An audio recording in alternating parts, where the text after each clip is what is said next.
Nabi mengingatkan Abu Thalib itu sampai kapan? Sampai sakaratul maut. Sini Nabi, sini Abu Jahal, Abu Lahab.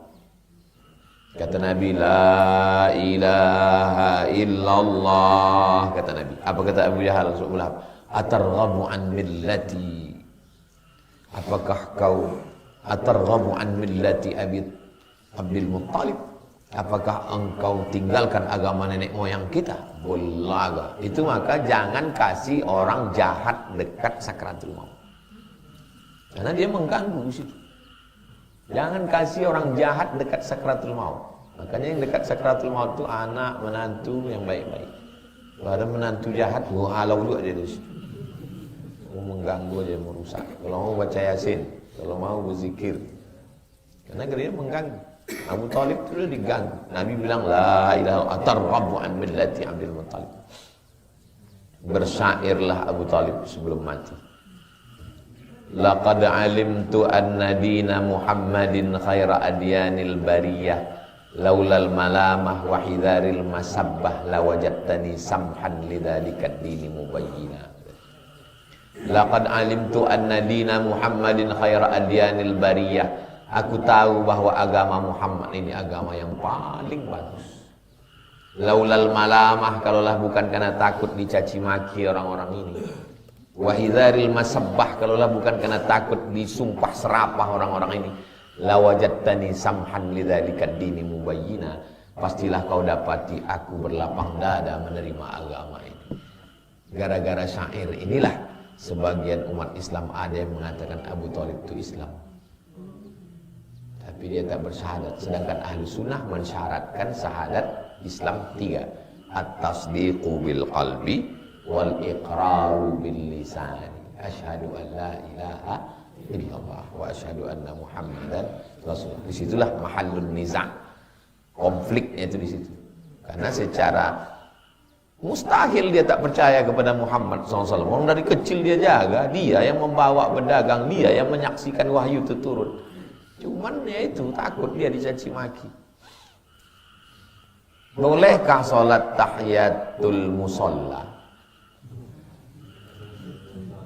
Tanah ini tanah wakaf. Ini kan tanah ini tanah wakaf. Dan di sini didirikan sholat 5 waktu: subuh, zuhur, asar, maghrib, isya. Maka ini hukumnya sama dengan hukum masjid. Tapi tidak ada sholat Jumat. Kalau ada sholat Jumat namanya masjid jami. Maka masuk ke sini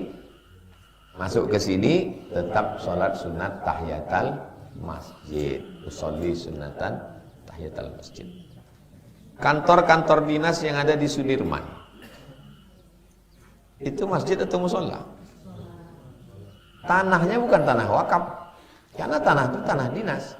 Dan sholatnya pun cuman ada zuhur sama asar, maghrib, isya, subuh tak ada. Maka itu bukan masjid, tidak bisa sebagai tempat iktikaf. Dan dia bukan, tak ada tahiyatul masjid. Tanahnya tanah wakaf, ada sholat 5 waktu, masjid. Walaupun orang kampung menyebutnya surau, langgar, musola, tapi tetap tahiyatul masjid. Boleh iktikaf. Perempuan haid tak boleh masuk, orang junub tak boleh masuk. Berlaku hukum masjid. Tanahnya tak tanah wakaf, hanya ada sholat 2 waktu, bukan masjid. Tidak ada tahiyatul masjid, tidak bisa iktikaf. Begitu.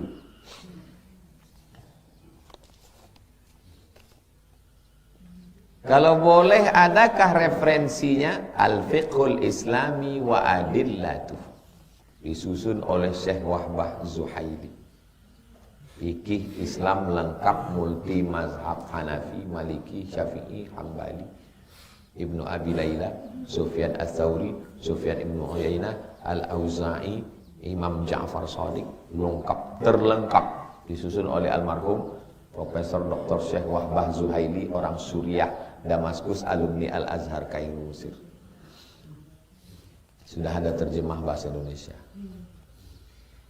Bagaimana cara membedakan antara fakir dengan miskin? Janda tua, laki tak ada, anak tak ada, hidup sebatang kara, tak ada pemasukan sama sekali. Fakir. Ada laundry kecil-kecilan menyetrikakan baju orang, kebutuhan standar Pekanbaru 2 juta misal. Dia cuma dapat 500.000, miskin. Tak ada income sama sekali, fakir. Ada income tapi tak cukup, miskin. Banyak pemasukan tapi tak cukup-cukup, tamak.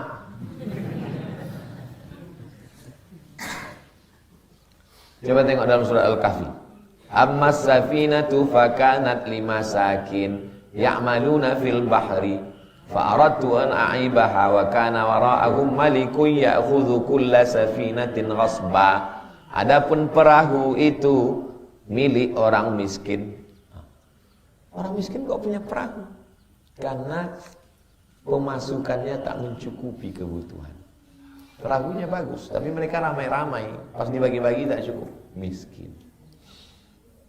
Sebab di daerah saya, ketika pembagian zakat fitrah, fakir miskin lebih banyak mendapatkan bagian.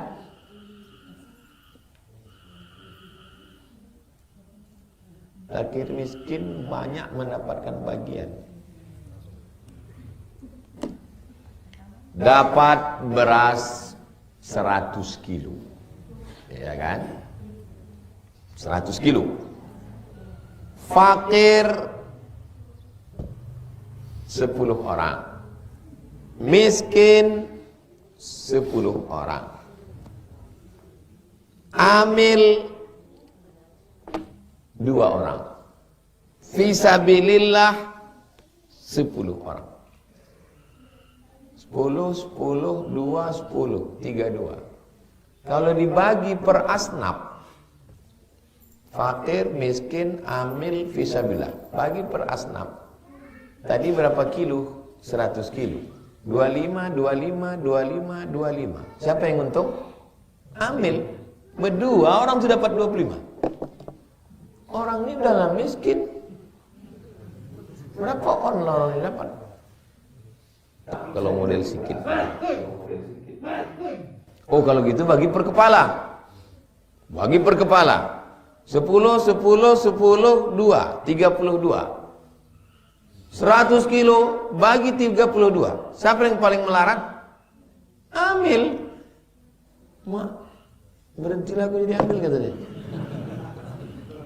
Per kepala tak bisa, per asnaf pun tak bisa.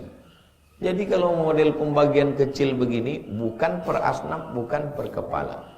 Duduk alim ulama, cerdik pandai, nenek mama, tokoh masyarakat memusyawarahkan ini. Amil ini cocoknya berapa dia dapat? Dia tukang kutip, tukang timbang, tukang ngitung. Oh, ini cocoknya segini. Tukang bagi, distributor, mengantarkan pula lagi ke rumah orang. Orang itu tak di rumah, menyimpankannya pula lagi di rumah dia. Ini tak bisa juga bagi per kepala. Karena kalau bagi ke per kepala, ini bapak ini cuma berdua di rumah, dia sama bininya. Berarti 2 kepala. Yang ini memang dia miskin, tapi anaknya 10. Untunglah dia banyak kepala anaknya. Tak bisa begitu. Yang bisa model asnaf itu kalau lembaga-lembaga besar, Basnas itu bisa. Tapi kalau pembagian masjid dapat 100 kilo mau kalian bagi per asnaf, mengamuk orang nikah amil.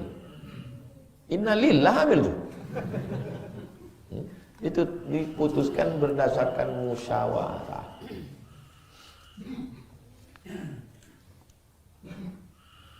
Bagaimana hukumnya jika amil zakat mengambil bagian lebih banyak? Yaitu tadi tamak itu. Makanya jangan memutuskan hak kita. Tak bisa kita memutuskan hak kita. Menurut saya, amil ini layaknya begini. Kalau boleh tahu Bapak, saya amil. Tak bisa. Saya pun kalau memutuskan diri saya sendiri, saya tanya orang lain. Tak bisa saya putuskan tentang diri saya sendiri. Nah, jadi tentang solusinya tidak per asnaf, tidak per kepala. Kalau untuk musola, masjid dimusyawarahkan semua, baru bisa dibagi. Bagaimana mensiasati tetap bisa sholat tepat waktu dalam kondisi akan ke ujung jalan. Pas lagi sedang capek itu kan, aduh capek kali nanti sholat, kau ambil mancis,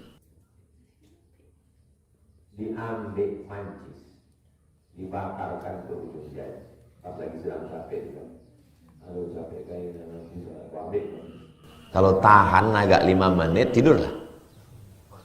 Tapi kalau tak tahan bangkitlah.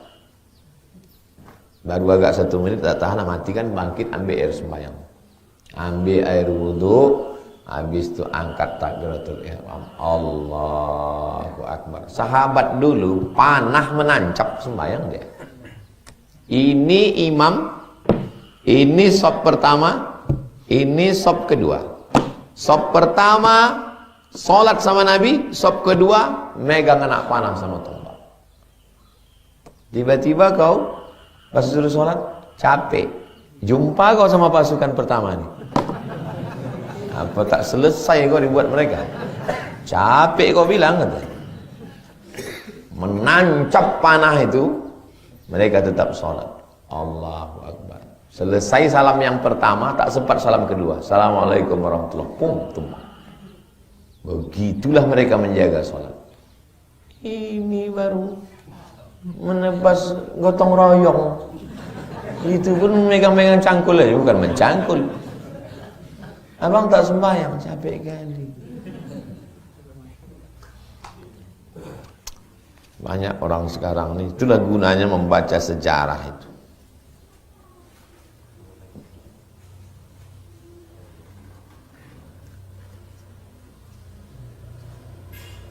Apakah gadai dibolehkan? Mencari hukum gadai dalam fikih namanya kitab Ar-Rahnu. Rohanun, rahan, gadai. Ustadz, ku pinjam duit Ustadz 10 juta ya. Nanti ku balikkan tanggal 1 Muharram 1447. Ustadz Apandi, ku pinjam duit Ustadz 10 juta ya. Kapan bayarkan? Kubalikkan 1 Muharram. Idza tadayantum bidainin ila ajalin musammam faktubu wal yaktub bainakum katibun bil adli. Cari tukang tulis. Siapa yang bisa nulis? Tulis Al-Padino. Tulis. Wastashhidu syahidaini mir rijalikum. 2 orang saksi laki-laki. Tak saksi 2 orang, Pak Sahrial, Ustaz Muhammad. Illam yakuna rajulaini, kalau tak ada 2 orang laki-laki, farajulun, 1 orang laki-laki, wa mra'atani, 2 orang perempuan. Minta ibu-ibu 2 orang. Saksi nikah ibu tak boleh, tapi saksi jual beli boleh. Antadilla ihdahuma wa tudzakkira ihdahumal ukhra. Kalau satu lupa, yang satu lagi mengingatkan. Ini suratnya ya. Ya. Sampai tanggal 1 Muharram datang Ustadz menagih. Ustadz, ini surat 1 Muharram kemarin kan? Iya. Aduh, aku belum bisa bayar Ustadz. Fa in kana dzu usratin fanaziratun ila maisarah. Kalau dia dalam keadaan usratin, susah payah, fanaziratun ila maisarah. Kasih tenggat waktu lagi. Muharram belum bisa? Iya, kasih 3 bulan. Safar, Rabiul Awal. 12 Rabiul Awal, pas acara Maulid Nabi nanti ya. Dah, Rabiul Awal datang. Tak juga bisa, masuk ayat ketiga. Wa anta saddaqu khairul lakum. Kau sedekahkan lebih baik. Daripada lebih banyak duit bensinnya menagih, jantung kita naik, gula darah kita naik. Ustadz, lebih banyak pula bensin ku habis datang kirim bawa panjang nih. Udahlah, aku sedekahkan aja lah. Makanya memberikan pinjaman itu berarti siap bersedekah. Kalau tak siap jangan. Apalagi zaman sekarang. Kalau tak siap jangan kasih pinjaman. Kenapa? 2 hilang. Duit hilang, kawan hilang. Karena ujung ayatnya wa antasaddaqu khairul lakum. Utang kau kemarin sama si Anu gimana? Udah aku sedekahkan Pak Ustaz, tapi sampai mati tak mau aku tengok mukanya. Itu kan sedekah, itu ngamuk itu. Ini namanya dain. Ini namanya dain. Kalau rahan tak begitu. Ustaz, ku pinjam duit Ustaz 10 juta ya. Ya. Tapi pinjam 10 juta. Ada jaminan yang senilai, ada. Ini STNK BPKB Kap 70.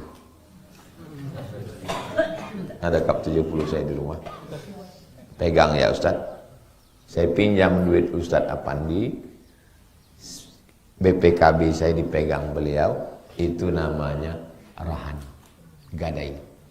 Kalau 1 Muharram nanti aku tak bisa bayar, maka Kap 70 ini berpindah ke tangan Ustaz. Pas 1 Muharram tak bisa, otomatis berpindahlah Kap 70 itu ke Ustaz Apandi. Itu namanya rah. Apa bedanya dengan dain tadi? Dain beliau tak ada pegangan. Kalau rahan ini ada pegangan. Kita bisa pilih antara dua. Sebelum tanggal 1 Muharram, Kap 70 itu siapa megang? Duit beliau. Kap 70 nya saya. Surat beliau megang. Tapi Kap 70 itu saya megang. Kalau sebelum 1 Muharram beliau megang, dibawanya, dipakainya riba. Kullu qardin jarra naf'an fahuwa riba. Setiap pinjaman mengambil manfaat, maka itu adalah riba. Dipakainya Kap 70 saya itu, dipakainya ngojek, dijadikannya Grab, ke sana kemari sampai 1 Muharram, riba. Itu namanya riba. Oke, ganti, jangan Kap 70. Peta sawah. Suratnya yang dipegang, tapi yang menanam padi saya, karena tanah itu punya saya. Nanti 1 Muharram baru pindah tangan. Diambilnya sawah itu sebelum 1 Muharram, ditanaminya padi, hasilnya dijualnya, riba. Kullu qardin jarra naf'an fahuwa riba. Imam Hanafi kena panas. Ini rumah orang, depan rumah orang itu ada pohon. Imam Hanafi panas-panas. Datang orang. Imam Abu, ya Aba Hanifah, wahai Imam Hanafi, kenapa kau kena panas? Itu kan ada pohon kayu. Orang itu minjam duit ke aku. Kalau aku benaung di bawah pohon kayunya, riba. Sampai sehalus itu Imam Hanafi itu. Takut dia bernaung di bawah pohon kayu orang, karena mengambil manfaat dari orang yang meminjam duit adalah riba. Sifat itu apa namanya? Warak. Warak itu menjaga diri dari yang syubhat, menjaga diri dari yang samar-samar. Ada warak, ada mutawarri. Warak itu orang yang menjaga diri dari yang syubhat. Kalau mutawarri, pura-pura warak. Ada satu majelis ilmu. Jadi di majelis ilmu ini orang-orang warak semua, orang warak yang takut menengok, menunduk. Jadi kalau ada di majelis ilmu menunduk aja, itu orang warak itu. Jadi ada satu di situ mutawarri. Mutawarri orang yang mewarak-warakkan diri, pura-pura warak. Dah, selesai acara, si mutawarri tadi komplain. Katanya kalian orang-orang warak. Katanya kalian orang-orang warak. Tadi yang menuangkan air minum itu perempuan ternyata. Masa kalian laki-laki yang menuangkan air itu perempuan? Katanya kalian orang warak. Baru diangkat orang itu kepala. Kami udah puluhan tahun di sini. Baru inilah kami tahu rupanya yang menuangkan itu perempuan. Paham itu? Orang itu tak tahu kalau itu yang tapi yang pura-pura warak itu intipnya. Kami udah 10 tahun ngaji sini, tak tahu kami kalau yang menuangkan itu perempuan.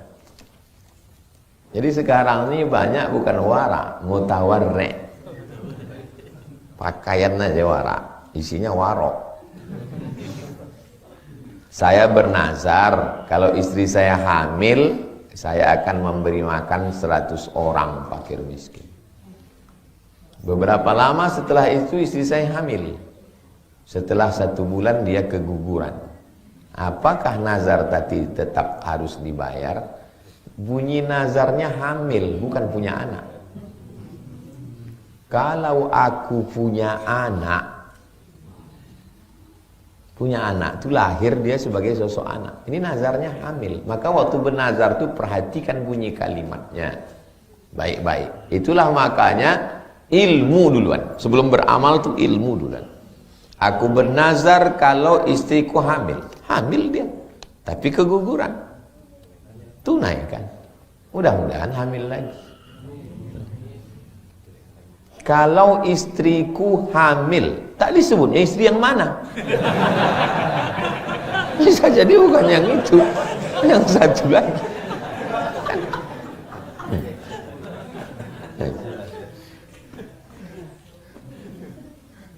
Aku bernazar kurban ini untuk fakir miskin. Tak boleh diambilnya dagingnya, karena itu untuk fakir miskin.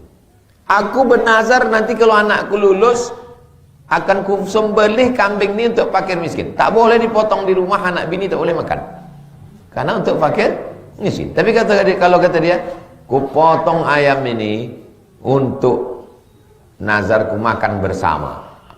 Yang tak miskin pun boleh. Makanya jangan, kalau ada orang nazar datang kita diundangnya makan, tanya dulu, bunyi nazar kau ini cemana? Jangan sampai udah kita makan baru dia bilang, untuk fakir miskin. Pak Sohong ganti. Udahlah jarang-jarang makan ayam. Sekali makan ayam bermasalah.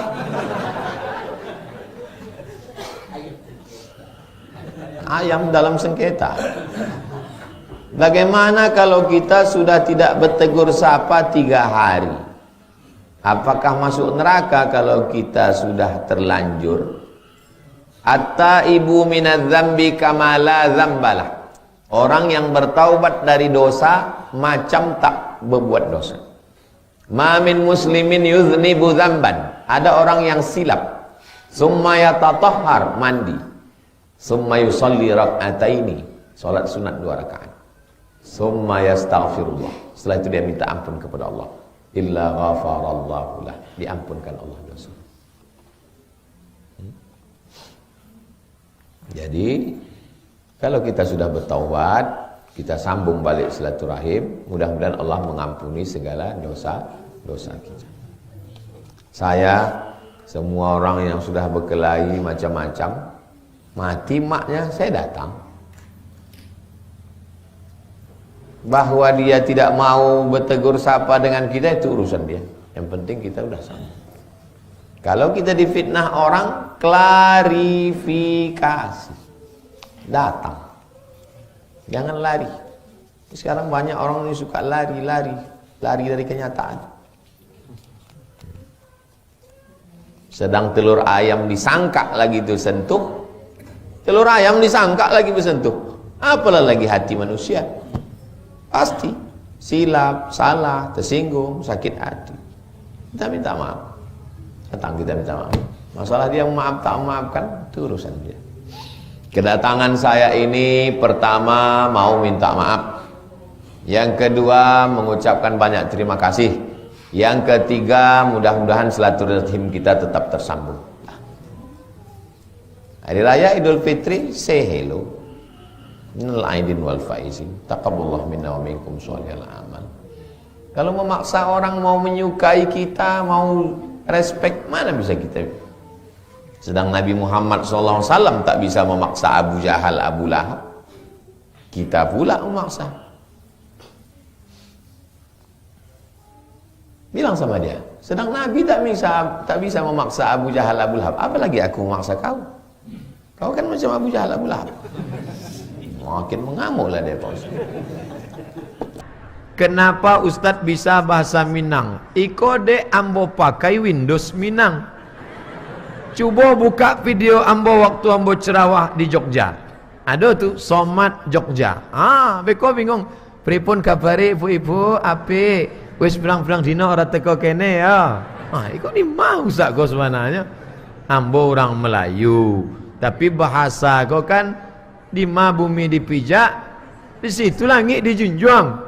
Artinya berbahasa nan baik. Buya Hamka orang Minangkabau, tapi bahasa Arabnya waktunya diundang ke Al-Azhar Mesir, inyo pidato berbahasa Arab sampai mendapat pengukuhan honoris causa doktor dari Al-Azhar. Di dunia kok cuma 2 orang nan mendapat apaknya dapat doktor, anaknya dapat doktor honoris causa dari Al-Azhar. Yang pertama Haji Abdul Karim Amrullah, apaknya diimbau orang inyak doktor. Yang kedua anaknya Haji Abdul Malik Karim Amrullah, keduanya dari Kabupaten Agam.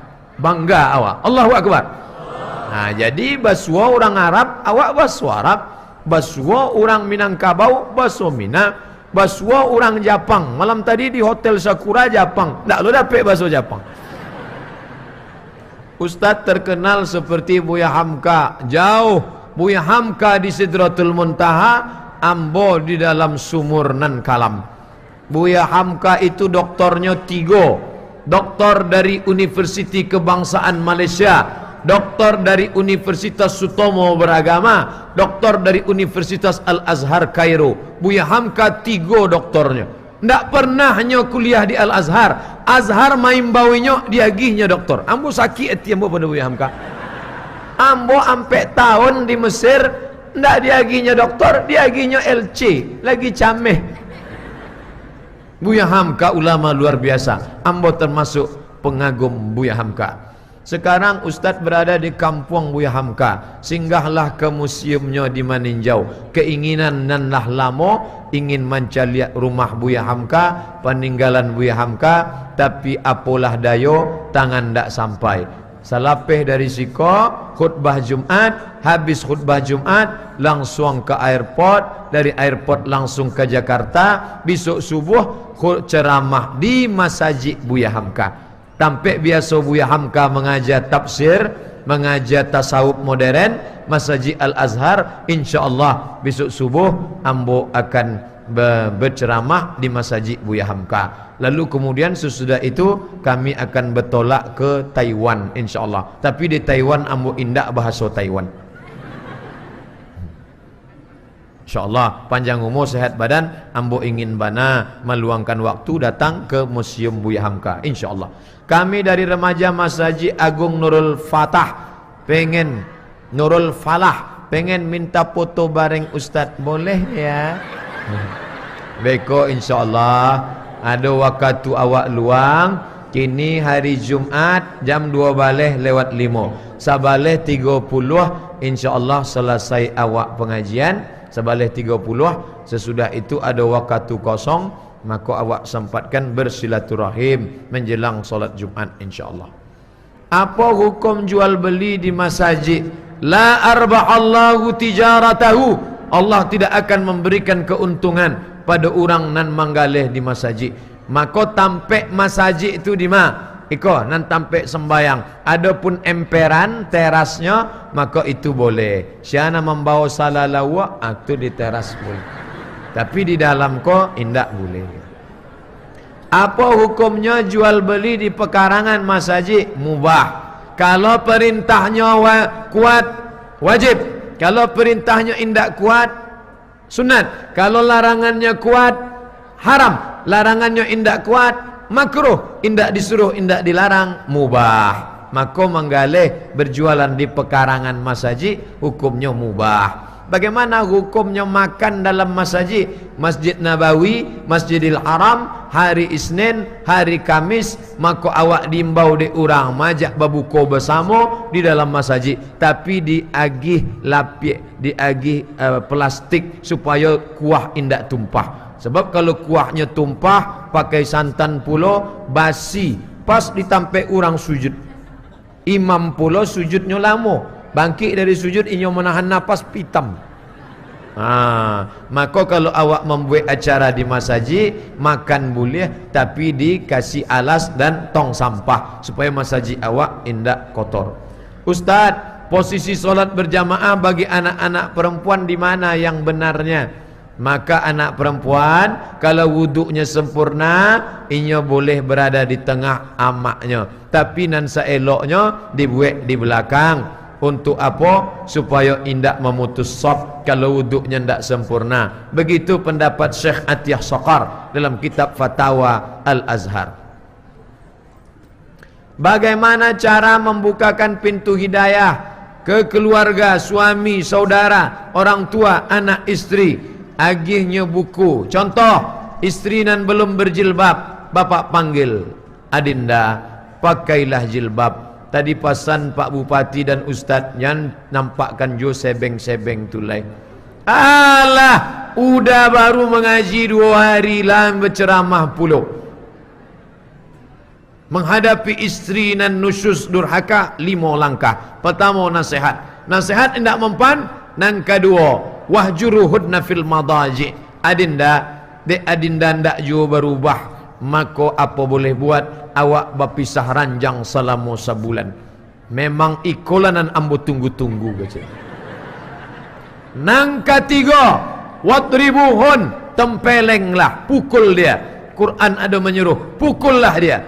Masuk inyo akan menempeleng, diambilnya HP, difotonya pula. Habisnya foto, diuploadnya ke FB, dibuatnya komen, teganya.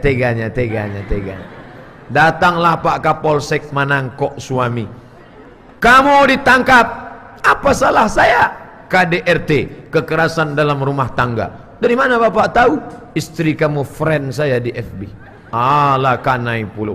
Maka kekerasan ikon tak bisa. Nang keampe, fab'athu hakaman min ahlihi wa hakaman min ahliha. Mediasi. Panggil nenek mama, alim ulama cadiak pandai, maka duduk bersama. Judulnya, mau dibawa kemana hubungan ini? Nah, nan kalimo, na'udzubillah, bergoncang tiang aras, abghadul halal ilallah at-talak. Tolak bukan sembarangan. Iko banyak orang asa ado salah seketek tolak.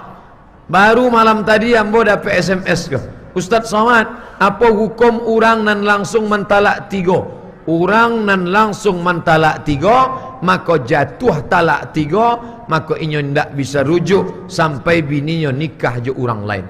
Luar biasa. Maka ada istilah nikah Cino buto. Dek apa? Dicarilah Cino-Cino nan buto zaman dulu, disuruh menikah ke bini jando lama awak supaya awak bisa menikah sekali lagi. Kan masalah itu. Maka orang mesti belajar agama elok-elok. Sekarang November, esok Desember, iyalah, ada perayaan Natal dan Tahun Baru. Bagaimana sikap kita menjual akidah? Oh, masyarakat Minangkabau insya Allah selamat. Tapi di kabupaten lain yang warganya ada non muslim, bara banyak bupati, sekda, wakil bupati, asisten terjebak pada Natal. Padahal sebenarnya kalau mau, ya bisa tugaskan pegawainya yang Kristen untuk mewakilinya. Pegawai non Kristen, siko, iko ambon tak bisa masalah iko, pergi wakilkan. Kalau masalah suara politik yang dikhawatirkan, maka orang Islam mesti yakin orang Kristen pun akan mencoblos awak kalau awak kepedulian. Sosial awak tetap baik. Orang Islam yang tak datang Natal bukan anti kebinekaan, bukan anti Pancasila, tapi iko masalah agama, masalah bertetangga, masalah sekantor, silakan. Tapi kalau sudah masalah agama, wala ana abidum ma'abadtum wala antum abiduna ma'abud lakum dinukum waladin. Iko orang awak ko, bangsa Indonesia ko terbagi pada 3. Yang pertama ekstrim kanan.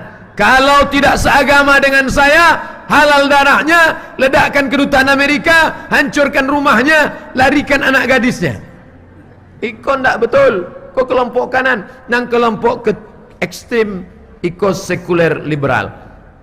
Gong sifat cai ikui, cap gomeh ikui, jingebel ikui, Natal ikui. Kamu ikut Natal tadi sama dia? Iya. Mana boleh? Saya ikut aja Pak Ustaz. Tidak boleh.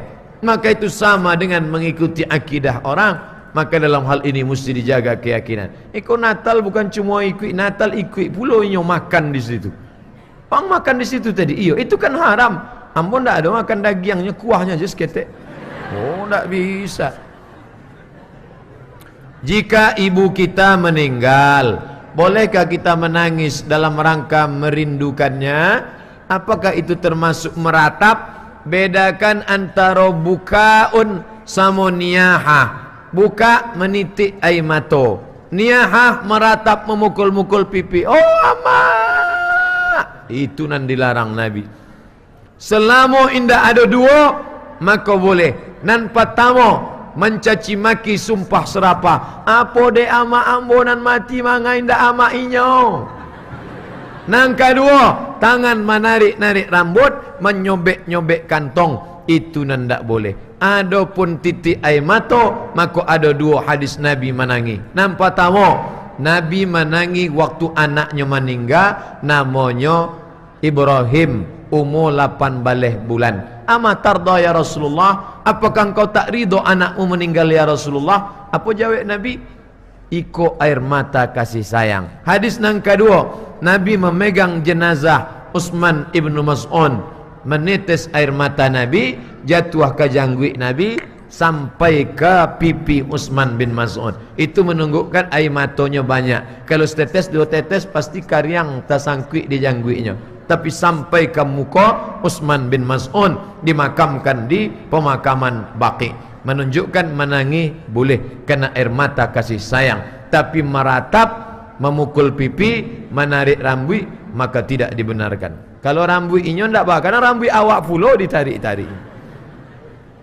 Saat akan sujud solat, manonan labiah dulu turun, tangan apa lutut? Mazhab Syafi'i lutut dulu. Turun sujud, lutut dulu turun, menyentuh lantai. Fatwa Syekh Abdul Aziz bin Baz, Mufti Saudi Arabia, lutut dulu turun. Syekh Ibnu Utsaimin, lutut dulu. Mayoritas ulama lutut dulu. Ada ndak nan berpendapat tangan dulu? Ada. Nama kitabnya Sifat Solat Nabi. Nama ulamanya Syekh Albani. Kecek Syekh Albani tangan dulu. Ikut khilafiyah. Ambo ikut mayoritas ulama lutut dulu. Tapi kalau ada kawan ambo nama buat tangan dulu, ambo tidak salahkan. Ada pendapat bantu itu. Asal jangan dibuatnya kanyang dulu. Itu tidak ada.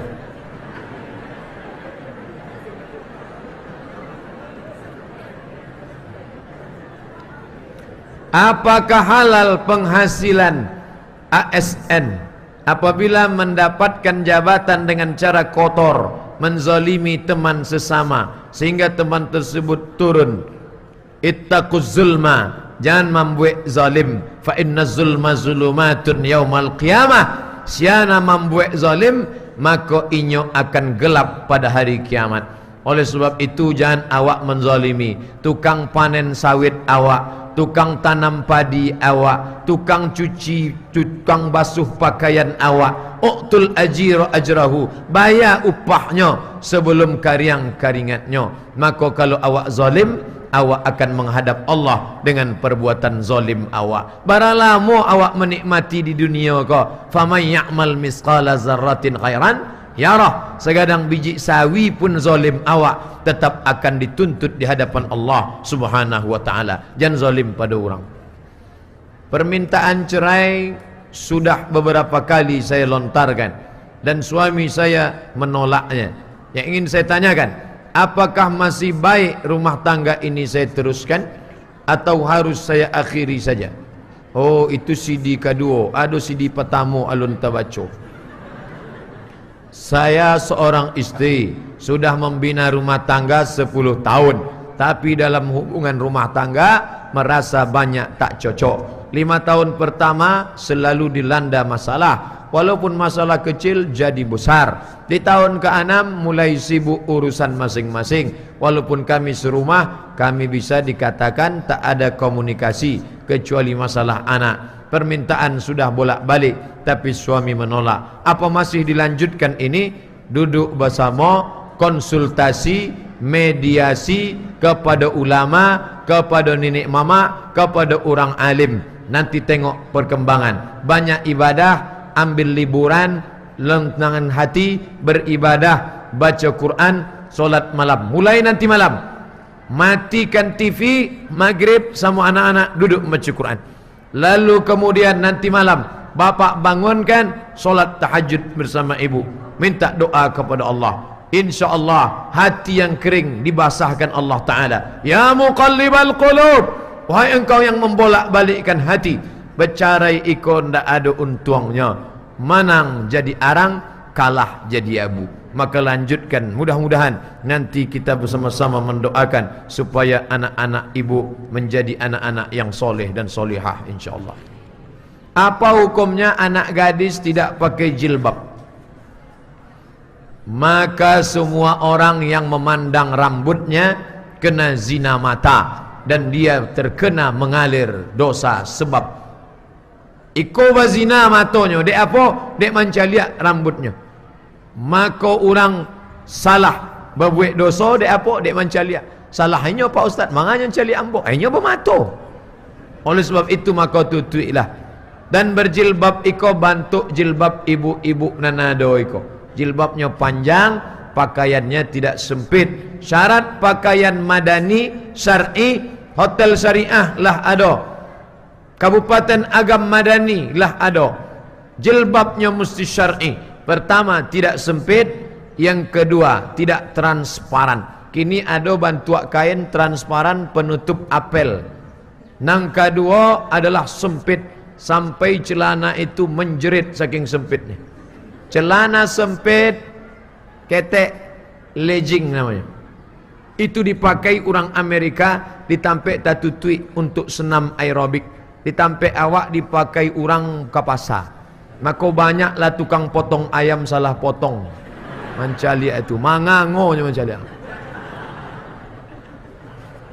Maka jangan dipakai leh. Kalau gitu ambo sedekahkan Pak Ustaz. Jangan. Itu celana sempit kalau disedekahkan mengalirlah pahalanya, dosa jariah namanya. Oleh sebab itu celana sempit itu potong, dipotong, dipakai ke sawah, okey, sebagai pakaian dalam. Menanggapi ceramah bapak di Facebook bahwa solat boleh diqadha, apa ada ayat Quran? Ayat tidak ada. Apa ada hadis Nabi menjelaskannya? Ada. Mana hadisnya? Man nasya, siapa nan terlupa, au nama atau tertidur, talaluknya, falyusalliha idza dzakaraha, maka hendaklah ia menggantinya bila nya ingat. Maka nan lamo-lamo dulu awak qada. Ba cara mengqadanya, selesai solat maghrib maka awak buat qada. Usolli fardal maghribi salasa raka'atin qadaan, qada. Lepas sembahyang isya, qada isya. Usolli fardal isya arba'a raka'atin qadaan. Barang lama selama awak meninggalkannya dulu. Kalau tinggal 10 tahun, maka qadaklah dari 2007 balik, lunas 2027. Ustaz Nasiruddin Albani pernah mendoibkan hadis-hadis. Bagaimana pendapat Ustaz? Ambo lah bertanya iko ke Syekh guru ambo di Mesir, Syekh Sa'ad Jawish. Maka iko lah sudah keluar daripada jumhur ulama. Hadis-hadis yang didoibkan Syekh Albani doib. Ternyata hadis itu sahih. Sudah diteliti Syekh Mahmud Said Mamduh, 7 jilid kitabnya La Ambo Bali, 7 jilid ditulis Syekh Mahmud Said Mamduh. Hadis-hadis yang didoibkan Syekh Albani ternyata sahih. Ini bagi anak-anak pesantren yang ingin mengkaji, download gratis di internet. Judulnya At-Ta'rif bi Awhami Man Qassama Sunan Baina Sahih wa Dha'if, 7 jilid, Syekh Mahmud Said Mamduh. Bagaimana melatih manisnya iman, salat khusyuk dan belajar ikhlas? Dari mulai berwuduk, air masuk ke mulut maka keluar dosa mulut. Air menyiram muka maka keluar dosa biji mata. Air menyiram tangan maka keluar dosa-dosa tangan. Air menyapu kepala, maka keluar dosa kepala sampai ke lubang telinga. Air menyiram kaki, maka keluarlah dosa sampai celah kaki. Maka semasa berwuduk tak boleh awak mengecek. Kini banyak orang wuduk, ya dah kecek batang, apa je. Diam. Dari tampek berwuduk ke dalam masjid, jangan tasbih. Tasbih kau. Tasbih tak boleh. Tasbih. Maka rusak khusyuk hati. Nan boleh tasbih. Subhanallah. Maka kalau ada orang majak mecek, baka bahasian subhanallah, subhanallah, subhanallah. Apalagi ko hari Jumaat. Hari Jumat iko awak mesti banyak-banyak bersalawat. Aksiru, perbanyaklah salawat hari Jumat. Allahumma salli ala sayyidina Muhammad wa ala ali Muhammad. Allahumma salli ala hati khusyuk. Allahumma salli. Jadi aku pai apa bali apa. Allahumma salli ala sayyidina Muhammad. Allahumma salli. Banyak. Sesudah itu mulut bergerak. Ya Khabab, ya, apakah Nabi itu kalau solat mulutnya bergerak atau mulutnya diam saja? Mulut Nabi bergerak. Dari mana engkau tahu mulut Nabi bergerak? Bittirabi lihyati, ambo caliak dagunya bergerak. Allahu Akbar. Kau ada orang nan solat mulutnya diam. Mulut diam, mata kate. Itu nama membuat ndak khusyuk. Talingo mandanga hamsah. Hamsah suara nan diagak ke telingo awak. Bismillahirrahmanirrahim. Alhamdulillah. Connect antara mulut sama hati. Hati mainge, mulut menyabui, maka mengagungkan Allah. Sembayang iko bantua orang maniti pematang membawa padi di tengah sawah. Kadang-kadang terpeleset ke kiri, naik ke atas. Kadang-kadang jatuh ke kanan, naik ke atas. Jangan sampai awak jatuh, masuk pulau ke kulam, menangguh ikan. Asal jatuh, naik balik ke atas. Asal agak-agak jatuh, naik balik ke atas. Sampailah salam. At-tahiyyatul mubarakatus salawatul tayyibatullah. Assalamu alayka ayuhan nabiyyu wa rahmatullah. Connect antara mulut, hati, utak. Mulut menyabi, hati mengingat, pukulan fokus ingat pada Allah Subhanahu wa taala. Ustaz, kami senang dengar ceramah Ustaz. Alhamdulillah. Tapi sayang, tapi kau nak lama. Ustaz Somad cuman satu orang. Oh, akan lahir dari agam madani beribu Ustaz Somad. Amin. Buatlah kader Ustaz supaya lahir Ustaz Somad yang lainnya. Kader ambo sudah banyak di alam ghaib melalui youtube.com. Ada anak kete umur 4 tahun berceramah ndak pakai teks, bunyi ambo persis. Ambo terkajut mencalik di mana anak dia? Rupanya dari Langsa Aceh. Tiap hari amak apaknya mai duitkan TV, didangakan anak. Maka rami orang tu datang, dikirimkan fotonya ke ambo ke pamannya. Iko foto anak kemanakan kami mendanga ceramah Ustaz. Ada kawan ambo, anaknya setiap memegang HP minta comat. Anak ambo tu dua saya nan dipandangnya Ustaz. Pertama Upin Ipin, kedua Ustaz Somad. Iko kader-kader di masa akan datang. Apa tanggapan kita kalau ada orang memutui tali silaturrahim karena ada kecemburuan sebagai seorang teman? Maka ibu jangan terlalu ramah. Iko sakit hati orang dek apa? Suami inyo baik ke ibu? Bo kecil. Maka ibu jangan ramah. Kalau ada orang menelpon ibu, maka suara mesti tegas. Assalamualaikum. Waalaikumsalam. Di mana kau? Lubuk Basong. Yang di mana? Lubuk Basong. Kadang banyak laki-laki kau salah anggap. Ibu ramah, dianggapnya mau, dianggapnya new. Ini mesti kita perbaiki. Jangan sampai hubungan berawal dari macam. Ikolah macam adik ambo, ikolah macam kakak ambo. Berawal dari macam, berakhir dengan macam-macam. Ingat, kejahatan terjadi bukan karena ada niat dari pelakunya, tapi juga karena ada kesempatan. Waspadalah. Kapan Ustaz menulis buku baru? Kalau terlalu sibuk nanti Ustaz tak sempat mengarang buku. Ustaz jangan lupa istirahat. Indonesia butuh ustaz. Masya Allah. Uhibbuka fillah. Kalau ada orang menyebut ke awak uhibbaka fillah, maka jawabannya ahabbakallahu fima ahbabtani. Mana tahu ada orang uhibbuka fillah. Dijawablah jawabnya ahabbakallah fima ahbabtani. Semoga Allah mencintaimu sebagaimana engkau cinta karena Allah. Lelaki sesama laki-laki, jangan awak sabik ke bini orang. Kami dari SMK tahfiz, Masya Allah. SMK tapi hafal Quran. Iko kan luar biasa. Kalau ada anak aliyah pesantren hafal Quran biasa, iko anak SMK tapi hafal Quran. Bagaimana cara menguatkan hafalan? Sesudah dihafal, dibaca qabliyah subuh, dibaca qabliyah zuhur, dibaca ba'diyah zuhur, dibaca qabliyah asar, dibaca qabliyah maghrib, dibaca ba'diyah maghrib, dibaca qabliyah isya, dibaca ba'diyah isya, dibaca witir malam sebelum lalok, dibaca dalam solat. Membaca Quran dalam solat, maka turun malaikat menolong awak. Dibaca dalam solat.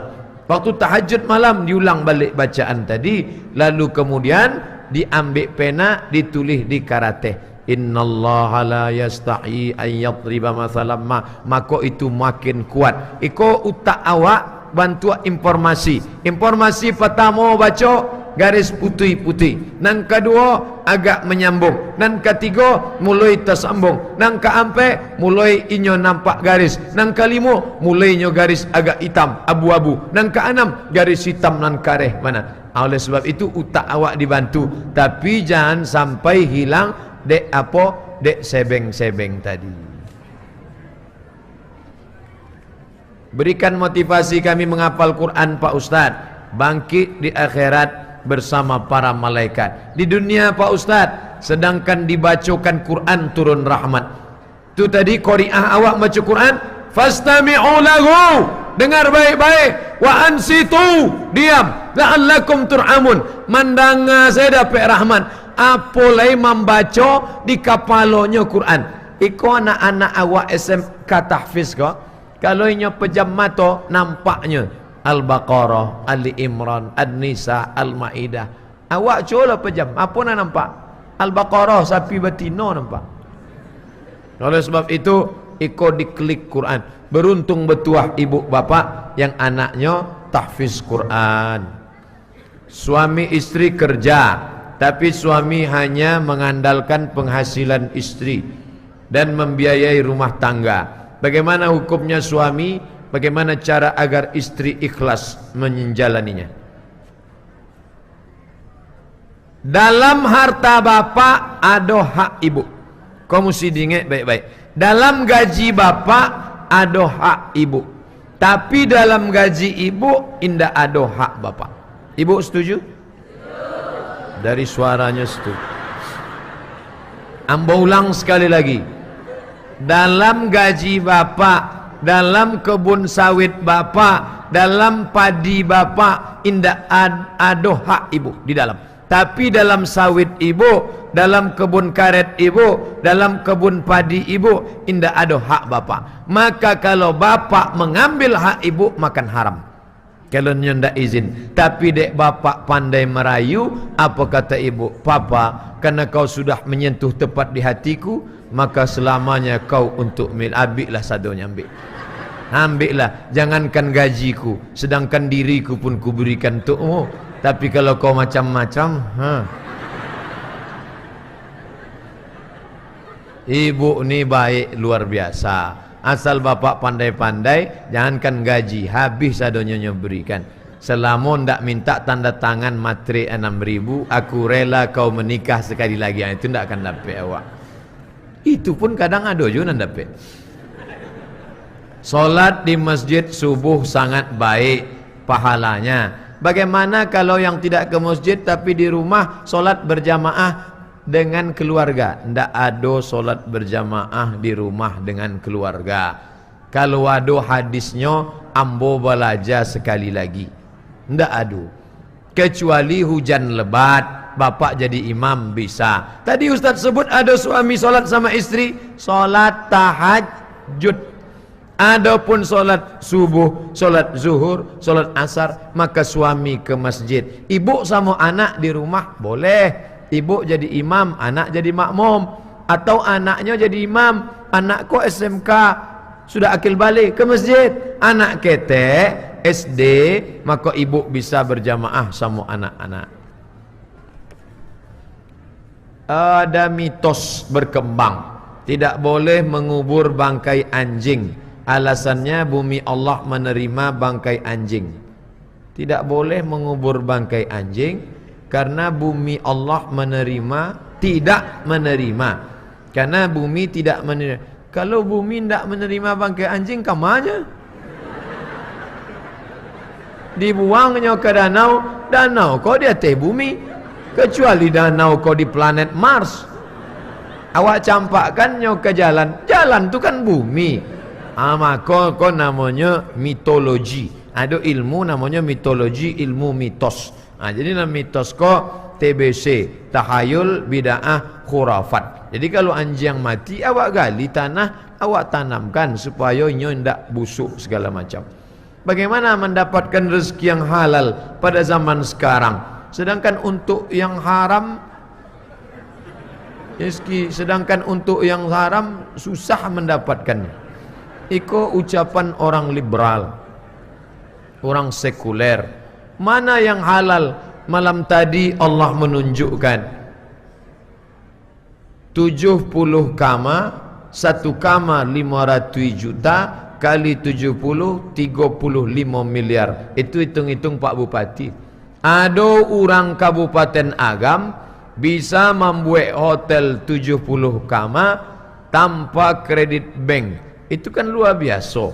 Tanya, kalau ada orang kaya de inyo anak orang kaya, itu biasa. Tapi karena ada orang merantau, maka orang Minangkabau adalah para entrepreneur, businessman. Wartawan senior Indonesia Rosihan Anwar tidak setuju kalau Minangkabau tidak dimasukkan dalam masyarakat explorer, masyarakat petualang dunia. Arab, Cina, Yahudi, India. Kata Rosihan Anwar, kalian salah, masukkan satu lagi. Arab, Cina, India, Yahudi, Minangkabau satu lagi. Dan ambo ceramah kama-kama tampe, patang ceramah ke Makassar. Waktu di Makassar, tanya, apa dari mana? Ambo dari Bukit Tinggi. Ceramah ke Pontianak, ambo dari Payakumbuh. Lama-lama ambo berfikir, manga isi dunia ko orang awak saya isi. Rupanya orang awak kok merantau jauh mata memandang, tapi bila hari patang inyo akan pulang, de inyolah tahu di mana tak sarang. Oleh sebab itu tanyalah orang-orang awak nan entrepreneur iko. Itu nan dapat ambo sampaikan. Oh masih adoleh. Iko bukan kertas pertanyaan, tapi kertas sambutan Pak Bupati. Nah jangan beko manga ustaz kau ndak dibaconyo karateh awak. Iko ndak ambo bacokan. Kau kata Pak Bupati, beko mau bacukan lain lo bunyinya. Apa usaha kita untuk mendidik anak dari ancaman maksiat, narkoba? Kapalo Abdul Somad iko, tak buka pula bantu Al Pacino kan? Kapalo Abdul Somad iko nan marusaknya ndak banyak. TVRI dulu, itu pun sampai jam 2 balik siang. Malam ndak ada film. Malam ini tidak ada film karena laporan khusus Presiden Soeharto. Tapi kini Twitter, BBM, WhatsApp merusak kepala anak-anak awak. Maka tidak ada jalan lain kecuali pesantren. Yang kaya-kaya, orang awak nama rantau, pulang ke kampung halaman, lah ada nama membuat hotel, maka membuat pesantren tahfiz. 3 kelas, tidak usah banyak-banyak. Kelas 1, kelas 2, kelas 3, 3 juz, 3 juz, 3 juz. Anak awak taman SMP IT, SMA IT, 30 orang cik kelas, 30 orang 30. Maka orang awak nan di perantauan pulang ke kampung halaman, bali tanah, buat 3 kelas, lah menyelamatkan anak Minangkabau 90 orang. Buat full agama, full day. Ijazahnya SMA. Manga ada SMA bekonyo dapet tamat BSMA, nyo kuliah di fakultas kedokteran, fakultas sains teknologi, tapi nyo hafal Quran. Sesudah inyo SMP tamat, SMA tamat, inyolah menjadi pokok kayunan kareh, ke bawah baaka, ke atas bapucuk, terserah. Sesudah itu mau kuliah di ITB, di IPB, di UGM, de inyolah selamat. Itu pokok-pokok kayu yang lah kuat, insyaallah selamat. Maka itu dan bisa awak buat kini. Lain daripada itu, na'udzubillah, godaan luar biasa. Otaknya dirusak, sekuler, liberal, komunis. Pemikirannya dirusak lagi, macam-macam. Pergaulannya seks bebas, TV, internet, YouTube. Tapi alhamdulillah, orang barat mau merusak kepala anak muda dari agam. Mereka rusak dengan YouTube, mereka rusak dengan FB, mereka rusak dengan WA. Tapi ternyata mereka gagal. Dari malam tadi sampai kini. Tadi ambo keluar dari hotel, anak-anak muda berkumpul semuanya. Tidak bertanya masalah agama, mengajak foto bersama. Dek agama mereka lah matang. Kami hanya ingin foto saja sama Ustaz. Ini kan luar biasa. Di zaman edan, orang mencari artis, tapi inyo masih mengidolakan ustaz. Itu maknanya masih selamat kepalanya. Maka jangan lupa doa ibu, doa amak ke anak luar biasa. Jangan lupa tiap malam tahajud doa, ya Allah, selamatkan anak ambo dari narkoba, selamatkan anak kemanakan ambo dari zina, selamatkan. Doa ibu ke anak sama bantu doa Nabi ke umat. Ambo sampai kini indak pernah berganja, indak pernah mengisap ganja, indak pernah macam-macam. Tapi ambo tanya ke amak ambo, sampai kini walaupun engkaulah ustaz, umurnya masih ada lah ya amak ambo 70 tahun, ndak pernah aku berhenti mendoakan engkau. Dan anggap anak awak lah dewasa atas serahnya, ndak, jangan sempat berhenti. Tiap malam, mak patang, ambo kan berangkat ke agam, lapis dari agam ambo pergi ke Jakarta. Sesudah dari Jakarta ambo ke Taiwan. Doakan ambo sehat. Ambo doakan sehat, lurus pikiran, diridhoi Allah, berjalan atas nama Allah. Jangan lupa hubungan kontak ibu dan anak. Manga apa anda ambo ustaz nasihatkan? Apa memang sudah selalu ingat. Tapi ibu mesti 3 kali, dek amak dapat 3 kali. Ummuka ibumu, ummuka ibumu, ummuka ibumu, syalai abuka. Kami dan laki-laki cuma dapat 1, tapi ibu dapat 3. Dek apa? Ibu nan mengandung, ibu nan melahirkan, ibu nan menyusukan. Siapa nan ingin dapat 3, acubolah nan 3.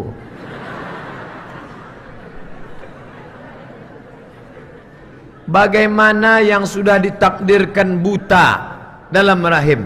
Kalau ada orang nan ditakdirkan buta dalam rahim, idui iko ado nan bisa memilih, ado nan dipilihkan di Allah Ta'ala. Idui iko ado nan bisa awak pilih, ado nan dipilihkan Allah Ta'ala. Menjadi orang Minangkabau, awak memilih atau Allah memilihkan?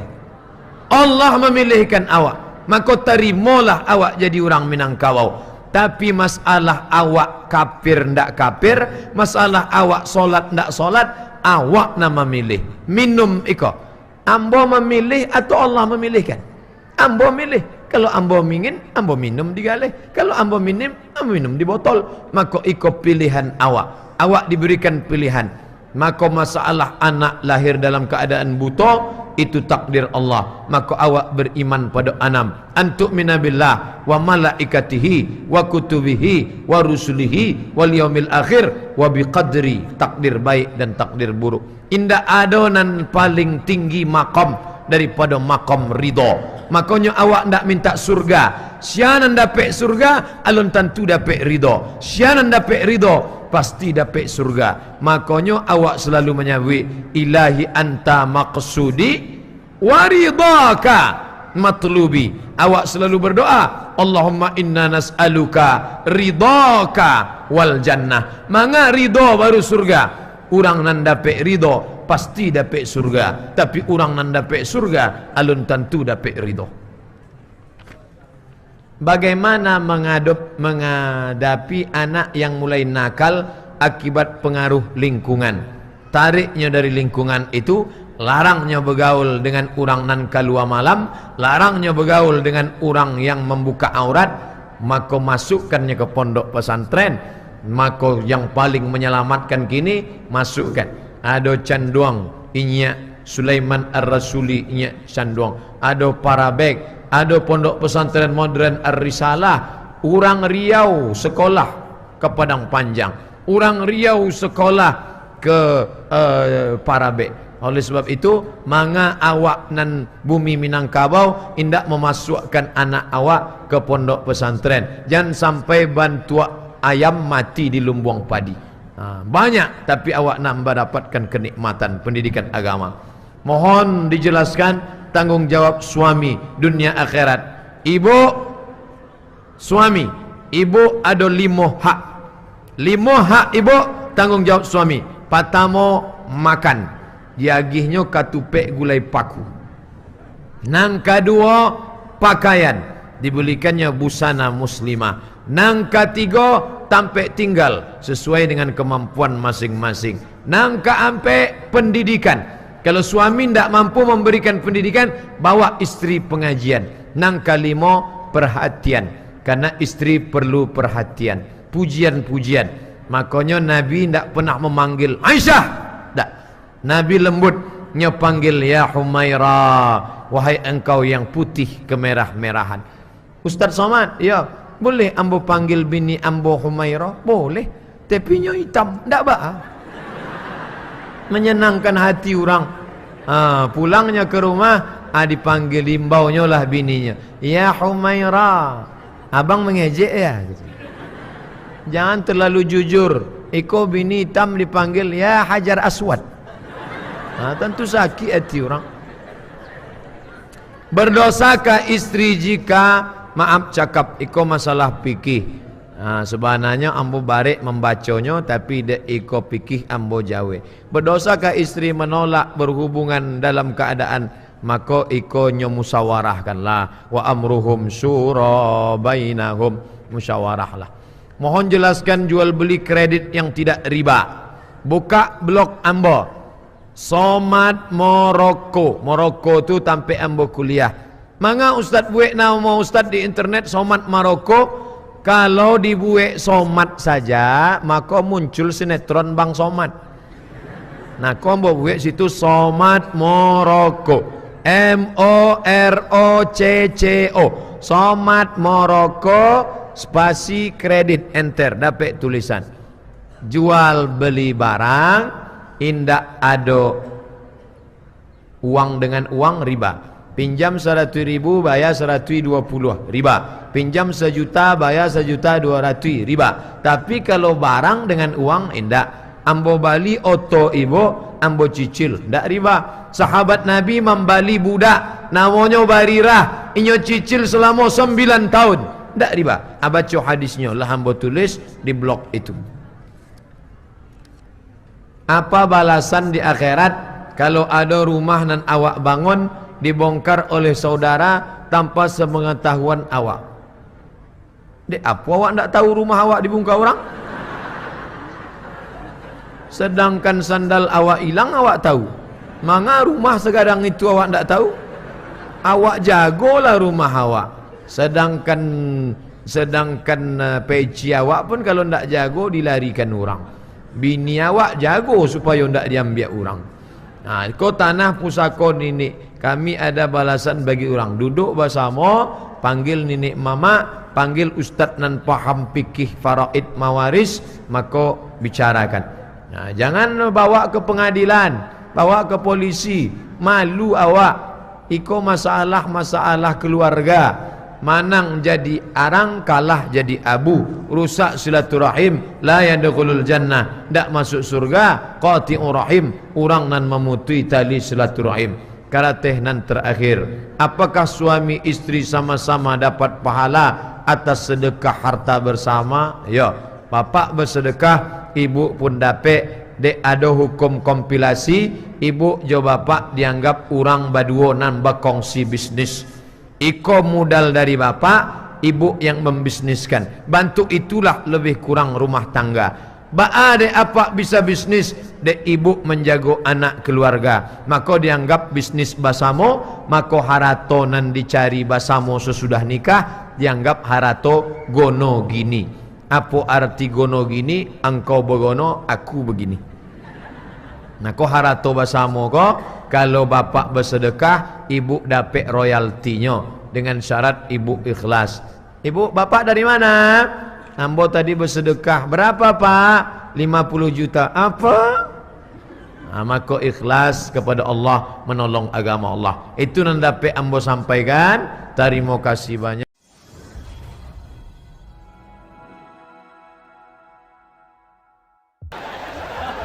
Apa hukum mencontek dalam mengerjakan ujian? Tolong berikan pesan moral pada mahasiswa dan siswa agar memiliki karakter yang Islami. Nah, kalau kau mencontek karena takut sama guru, guru akan keluar kelas. Betul? Kalau kau mencontek karena takut CCTV, CCTV akan dimakan tikus. Tapi kau takut sama dia. Siapa dia? La ta'khudhuhu sinatun wala naum. Kalau dari sekolah aja kau sudah nyontek, nanti kalau jadi pegawai itulah koruptor, markup, nepotisme dan lain-lain sebagainya. Tanamkan integritas kejujuran dalam anak-anak kita. Makanya diajarkan puasa 30 hari. Saat puasa masuk kamar mandi, kunci tutup pintu, ada air, kau haus, menengok air di bak macam cendol cincau. Apa kata setan? Minum. Kau ambil seteguk, ada orang tahu? Jangankan seteguk, kau buka peci, masukkan kepala ke bak, habis setengah bak. Pas mau keluar, keringkan bibir. Begitu mau keluar, merengkan kepala, buat lemas macam mau mati. Panas betul puasa hari ini. Tapi Allah bukakan aibmu. Tak lama kemudian oleh sebab itu jangan kau curang. Nah, Ustadz Somad 4 tahun di Mesir, 99, 2000, 2001, 2002, 4 tahun di Mesir tidak pernah mencontek sekalipun. Kok hebat Pak Ustadz? Bukan saya takut sama Allah, petugasnya ketat. Di Mesir kalau ketahuan mencontek, tangan ditangkap, dibawa ke petugas, dicabut paspor, deportasi, diusir selama 1 tahun, tak dapat visa. Tak percaya? Tanya ke Ustadz Ihsan, abang kelas saya di Mesir dulu. Kalau sampai engkau curang, maka kami di Al-Azhar Mesir ketat luar biasa.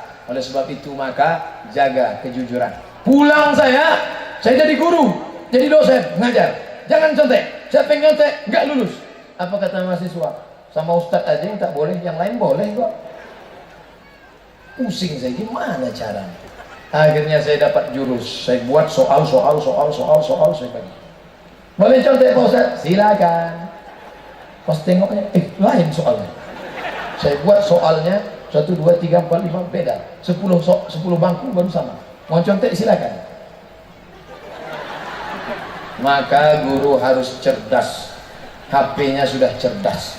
Sahkah seorang ayah menikahkan anak hasil zina? Bonceng sana, bonceng sini, bonceng sana, bonceng sini, bonceng sana, bonceng sini, gembung masuk angin. Hamil 2 bulan, 3 bulan, 4 bulan, 5 bulan.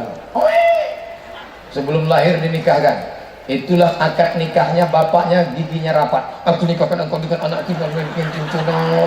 Jangan datang sini lagi. Karena anak dalam keadaan hamil, baik 6 bulan maupun lebih maupun kurang, maka anak yang nikah tadi nikahnya sah. Nama bukunya Al-Fiqhul Islami wa Adillatuh. Nama penulisnya Syekh Wahbah Az-Zuhaili. Nikahnya sudah sah. Itulah mengapa Pak Kua, Bapak Kementerian Agama, tidak pernah bertanya, ini berapa bulan? Itu bukan pertanyaan Pak Kua, itu pertanyaan dokter. Nikahkan sah. Yang jadi masalah, setelah anak lahir muncul 4 masalah. Masalah yang pertama, anak ini kalau lahir tak boleh pakai bin bapaknya. Jadi pakai bin apa? Terserah. Bin kepiting, bin Long Beach, bin Batu. 2, nanti kalau si bapak mati, anak tak dapat harta warisan karena tak ada hubungan nasab. 3, ternyata lahir anak pertama laki-laki, habis itu lahir adiknya perempuan. Si bapak mati, si abang anak pertama tak bisa jadi wali karena dia saudara seibu tak bisa jadi wali.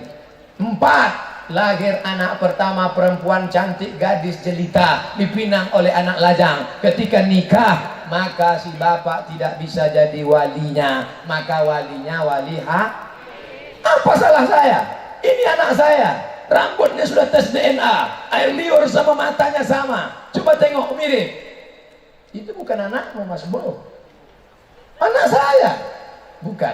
Kenapa? Karena kamu mencoblos sebelum hari H. Hai anak-anakku yang perempuan, hai adik-adikku yang perempuan, kalau datang anak lajang menggodamu, merayumu, Adinda, mau gak sama abang? Datang kau ke rumah kalau memang kau jantan. Kalau kau jantan, datang ke rumah. Kalau di sini jantan ayam, datang ke rumah. Karena kalau kalian mau dipegang-pegangnya, dibawanya jalan-jalan, dibawanya naik motor, maka nanti kalau terjadi sesuatu hal yang hamil 9 bulan 10 hari, laki-laki apa perempuan? Perempuan.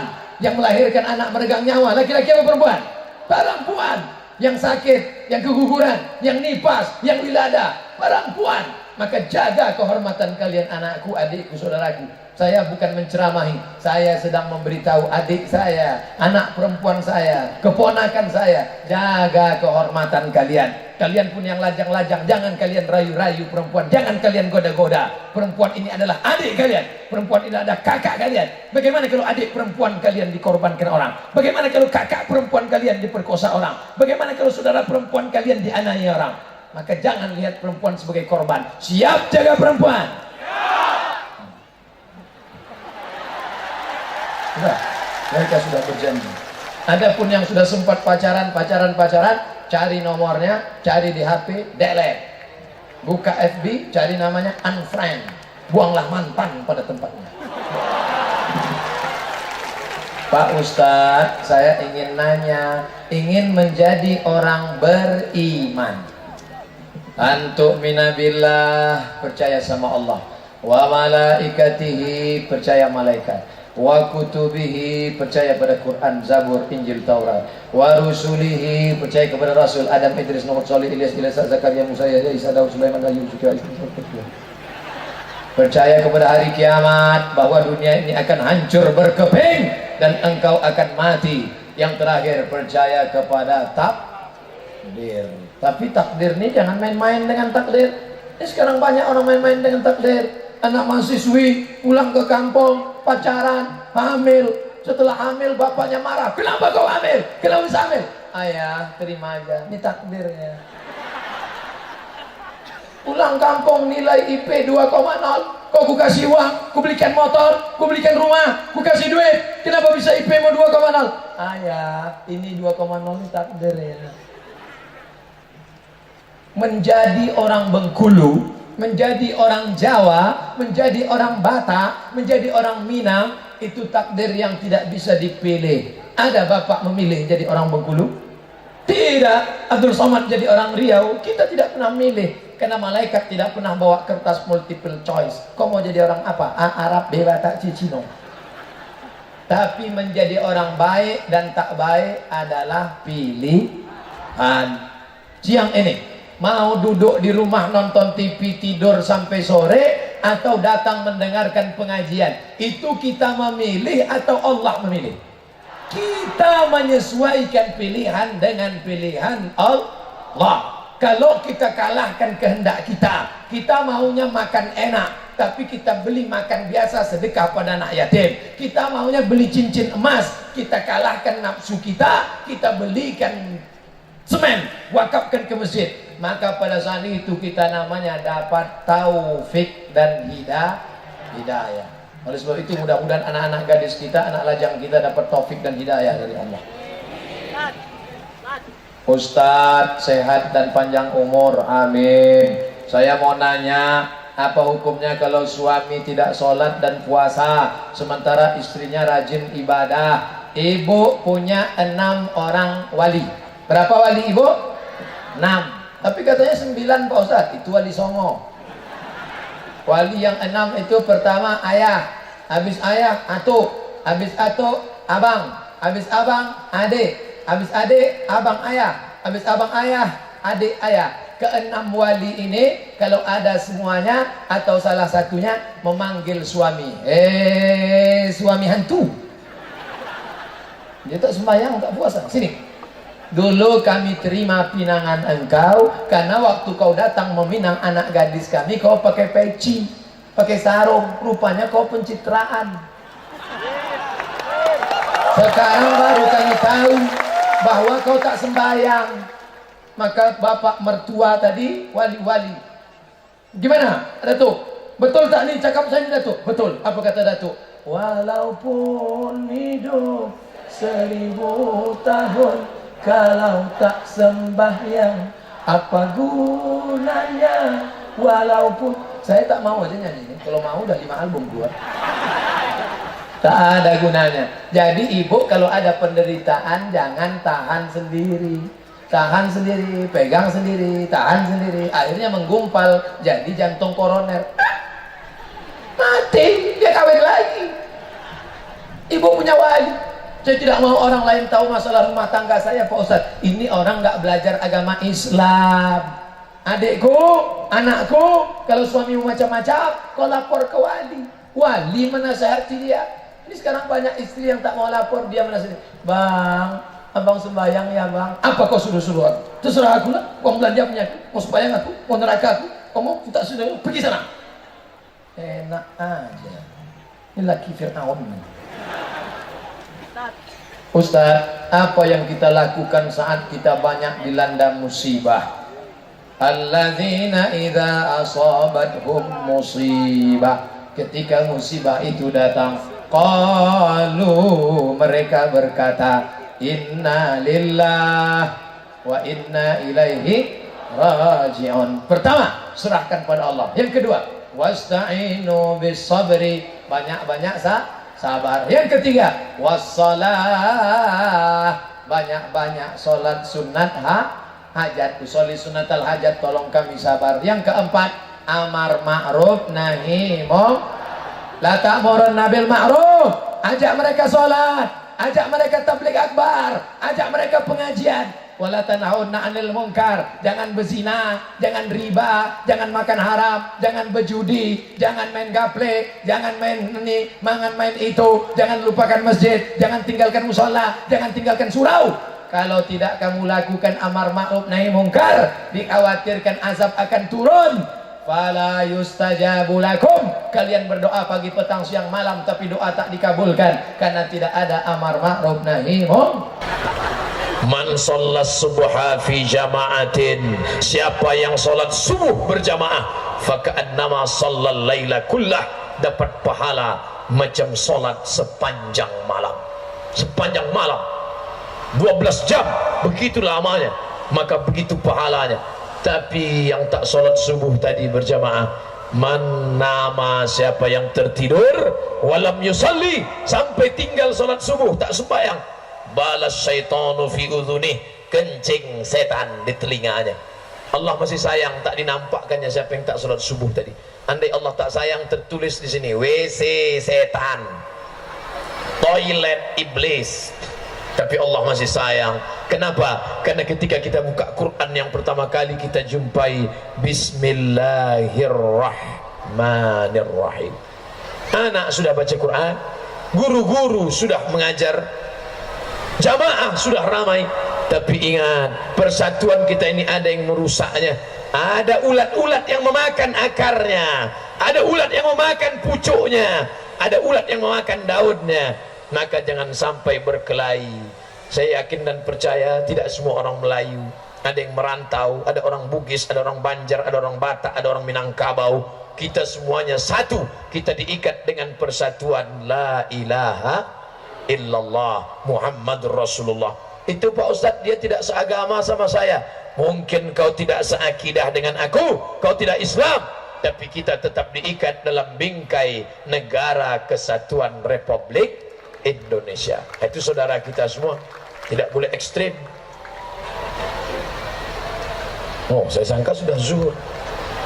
Mengait benang dengan peniti, hati-hati terkena jemari. Gembiranya perasaan hati Ustaz Somad ke Batanghari. Masya Allah. Mau tanya Pak Ustaz, apa benar Dajjal akan turun di Palestina? Yang turun di Palestina itu adalah Nabi Isa alaihi salam.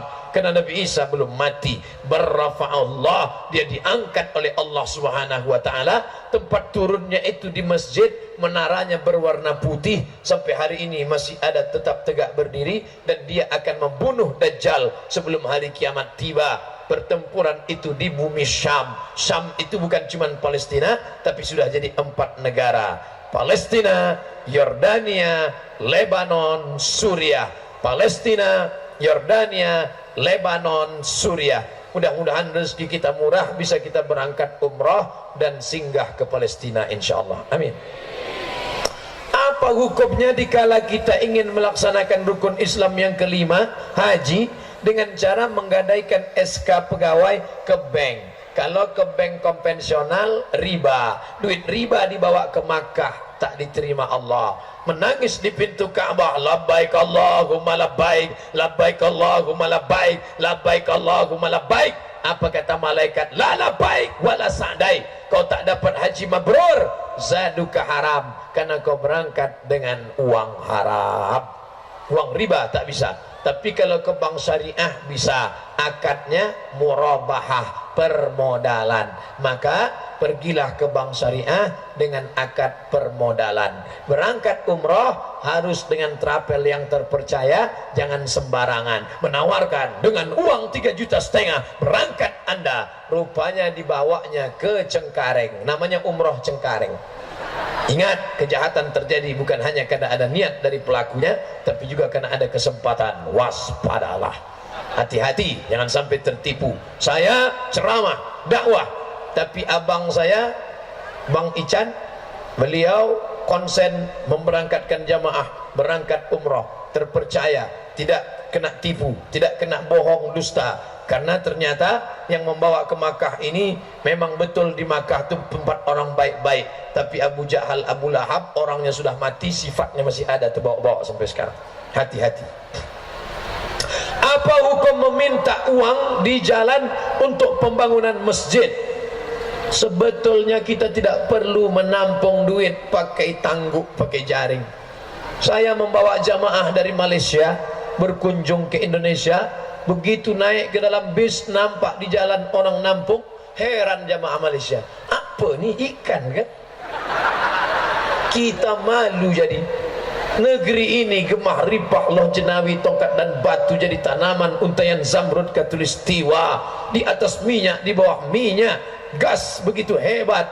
Tapi ternyata yang ditampung duit 2.000. Itu kenapa terjadi? Karena umat Islam bakhil, pelit, kedekut, tidak mau bersedekah. Jadi perbuatan ini sebenarnya merusak nama baik Islam. Orang akan mengejek. Tengok itu orang Islam, tengok itu susah kan, melarat kan, padahal orang-orang kaya banyak. Oleh sebab itu salurkan zakat, wakaf, infak, sedekah, wasiat, hibah. Zakat, wakaf, infak, sedekah, wasiat, hibah. Maka akan terbangunlah masjid yang besar. Mati orang yang mewakafkan tanah, meninggal orang yang membangun masjid. Solat zuhur kita, solat subuh kita mengalir pahalanya macam tetesan embun di tengah gurun pasir yang panas. Mudah-mudahan rezeki kita murah, bisa kita membangun masjid, sehingga tidak perlu lagi orang menampung-nampung duit di pinggir jalan. Kasihan kita ibu-ibu menampung duit pakai bedak putih, takut mukanya hitam. Nenek saya seorang mu'alaf, suku Cina. Jadi keluarga ibu saya masih banyak yang non-muslim. Berdosakah jika keluarga kami masih melaksanakan tradisi dari keluarga non-muslim seperti berziarah, silaturahim tidak putus? Mana dalilnya? Datanglah Asma. Asma ini ibunya tak Islam, mau menjumpai. Lalu kemudian dia jumpai Nabi, ya Rasulullah, emakku tak Islam, dia datang mau menjumpai aku. Afa asiluha, boleh aku sambung silaturahim dengan dia? Silakan, kata Nabi, siliha, sambung silaturahim. Afa utiha, boleh aku beri makanan? Boleh aku beri hadiah? Berikan. Cepat zuhur di Jambi. Allahu Akbar, Allahu Akbar. Saya jawab setelah azan insyaallah. La ilaha illallah Muhammadur Rasulullah sallallahu Allahumma rabb hadhihi da'wati tammati was salatil qa'imah ati sayyidina Muhammadan al wasilata wal fadilah wasyarafa wad darajatal 'aliyatar rafi'ah wa ba'athu Allahumma maqaman mahmudan alladhi wa'adtah innaka la tukhliful mi'ad la haula wala quwwata illa billahil aliyyil azim. Boleh menyambung tali silaturahim, boleh memberikan hadiah, tapi kalau sudah masalah akidah, ritual, misa, maka wala ana abidum ma'abattum wala antum abiduna ma'abud lakum dinukum waliyadin. Mudah-mudahan keluarga mu'allaf yang masih tersisa diberikan Allah hidayah memeluk Islam sebelum kematian tiba. Wala tamutunna, jangan mati illa wa antum muslimun, melainkan dalam keadaan muslim. La ilaha illallah Muhammad Rasulullah. Apa hukumnya menjadi pegawai negeri dengan hasil menyogok? Gajinya haram, SPPD-nya haram, tunjangannya haram, pensiunnya haram, uang tunjang, uang sipak, uang sikut, uang sundul haram. Itu Ustaz Somad ngomong gitu kan karena dia bukan PNS. Saya PNS. Saya PNS. Golongan berapa Ustaz? 3D. Tidak bisa 4A, tidak, karena harus doktor. Saya sampai sekarang masih PNS. Tak nyogok dulu, enggak, saya ikut aja tes. Saya minta doa sama mak saya, mak aku ikut tes, kalau tak lulus macam mana? Apa kata mak saya? Rezeki tak berpintu nak. Kalau kau lulus berarti dari situ kata Allah. Kalau tidak dikasih Allah lebih daripada itu banyaknya. Kawan saya kemarin jumpa di Jakarta, sama-sama PNS sama saya. Keluar dia dari PNS. Macam mana nasibnya sekarang? Mobilnya besar, bininya besar. 3 bininya. Saya tanya, dulu uang jumpa yang itu lain, ini yang ketiga amat gitu. Kok bisa gitu? Kau kalau mau 3 keluar kau dari PNS itu. Rezeki tak berpintu. Ini sampai menyogok karena mau ingin dapat haram-haram, padahal Allah sudah sediakan yang halal. Mau ikut lulus, lulus. Andai tidak, dibukakan Allah dari pintu yang lain. Apa hukumnya mengangkat pejabat yang tidak sesuai dengan bidangnya? Idza wusidal amru, kalau kau letakkan suatu perkara ila ghairi ahlihi, yang bukan ahlinya, yang bukan bidangnya, fantaziris sa'ah, tunggulah kehancuran. Kalau diletakkan orang yang tidak pakar, diletakkan, maka tunggu kehancuran. Na'udzubillah. Wa atbi'is sayyi'atal hasanata, perbuatan yang buruk-buruk diiringi dengan yang baik, beristighfar, bertaubat nasuha, mudah-mudahan Allah mengampuni di masa lalu insyaallah. We love, wah ini pakai bahasa Inggris nih. Siapa pula ini? Rupanya ada komunitas anak motor pecinta game online daerah transmigrasi Desa Bukit Harapan Kecamatan Mersam. Kami nasihat agar terbebas dari candu Mobile Legend Pak Ustaz. Hai kalian yang sudah kecanduan game online, berhentilah kalian. Nanti kalau kalian mati, HP kalian tinggal. Kalian tidak bisa diselamatkan oleh tokoh-tokoh Mobile Legend. Yang menyelamatkan kalian hanya sholat berjamaah, zikir, baca Quran, amal soleh. Tapi kami ingin menyerahkan santunan. Oh, udah tobat mereka. Menyerahkan santunan 13 juta. Mana orangnya? Naik kemari. 13 juta untuk saudara kami di Palu. Mudah-mudahan kalian menjadi anak-anak muda yang luar biasa insyaallah. Ini gambarnya, pencinta game. Masya Allah.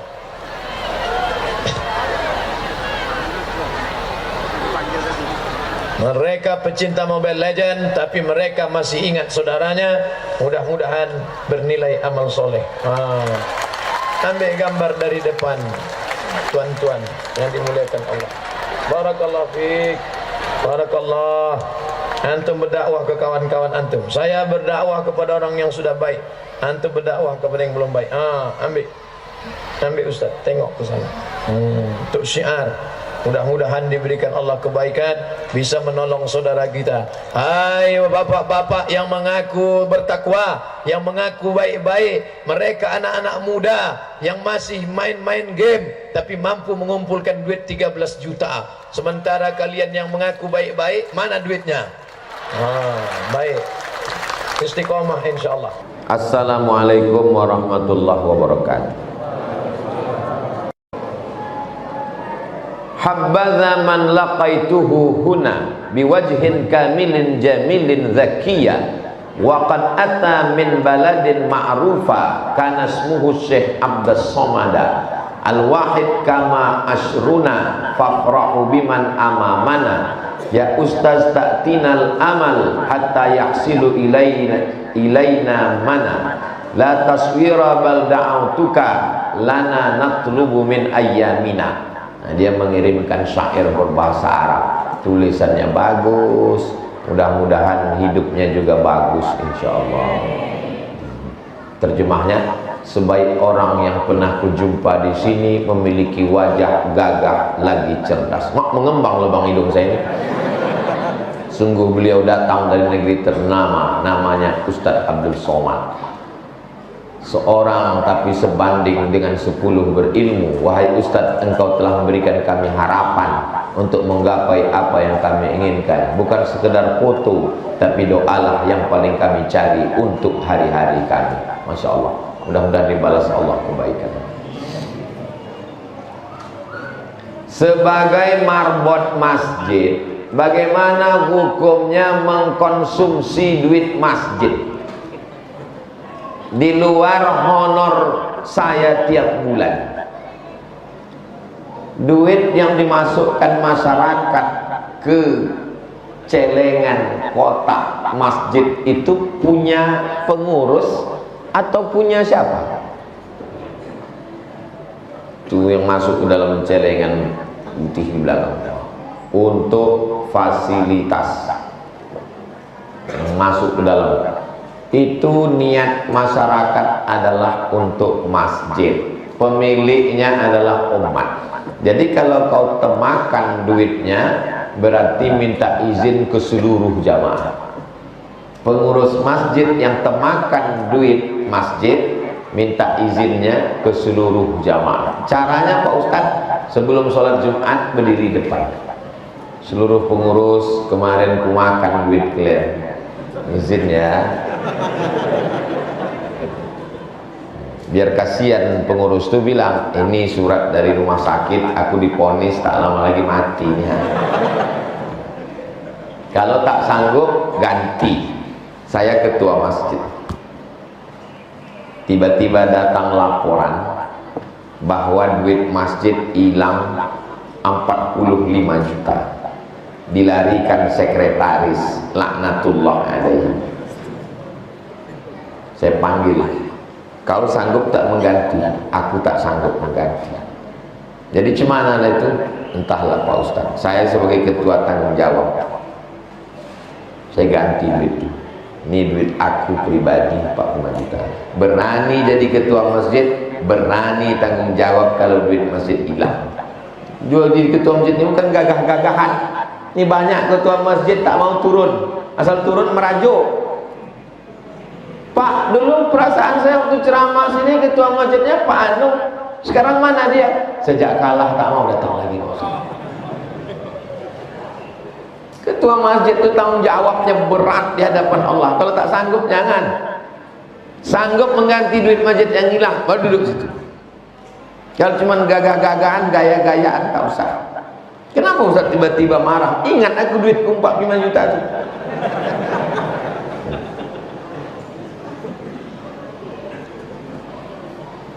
Ustaz, apa hukum membayar imam sholat tarawih di bulan Ramadan? Yang dibayar itu bukan suaranya, bukan bacaannya. Siapa yang sanggup membayar bacaannya itu? Yang dibayar itu adalah waktunya.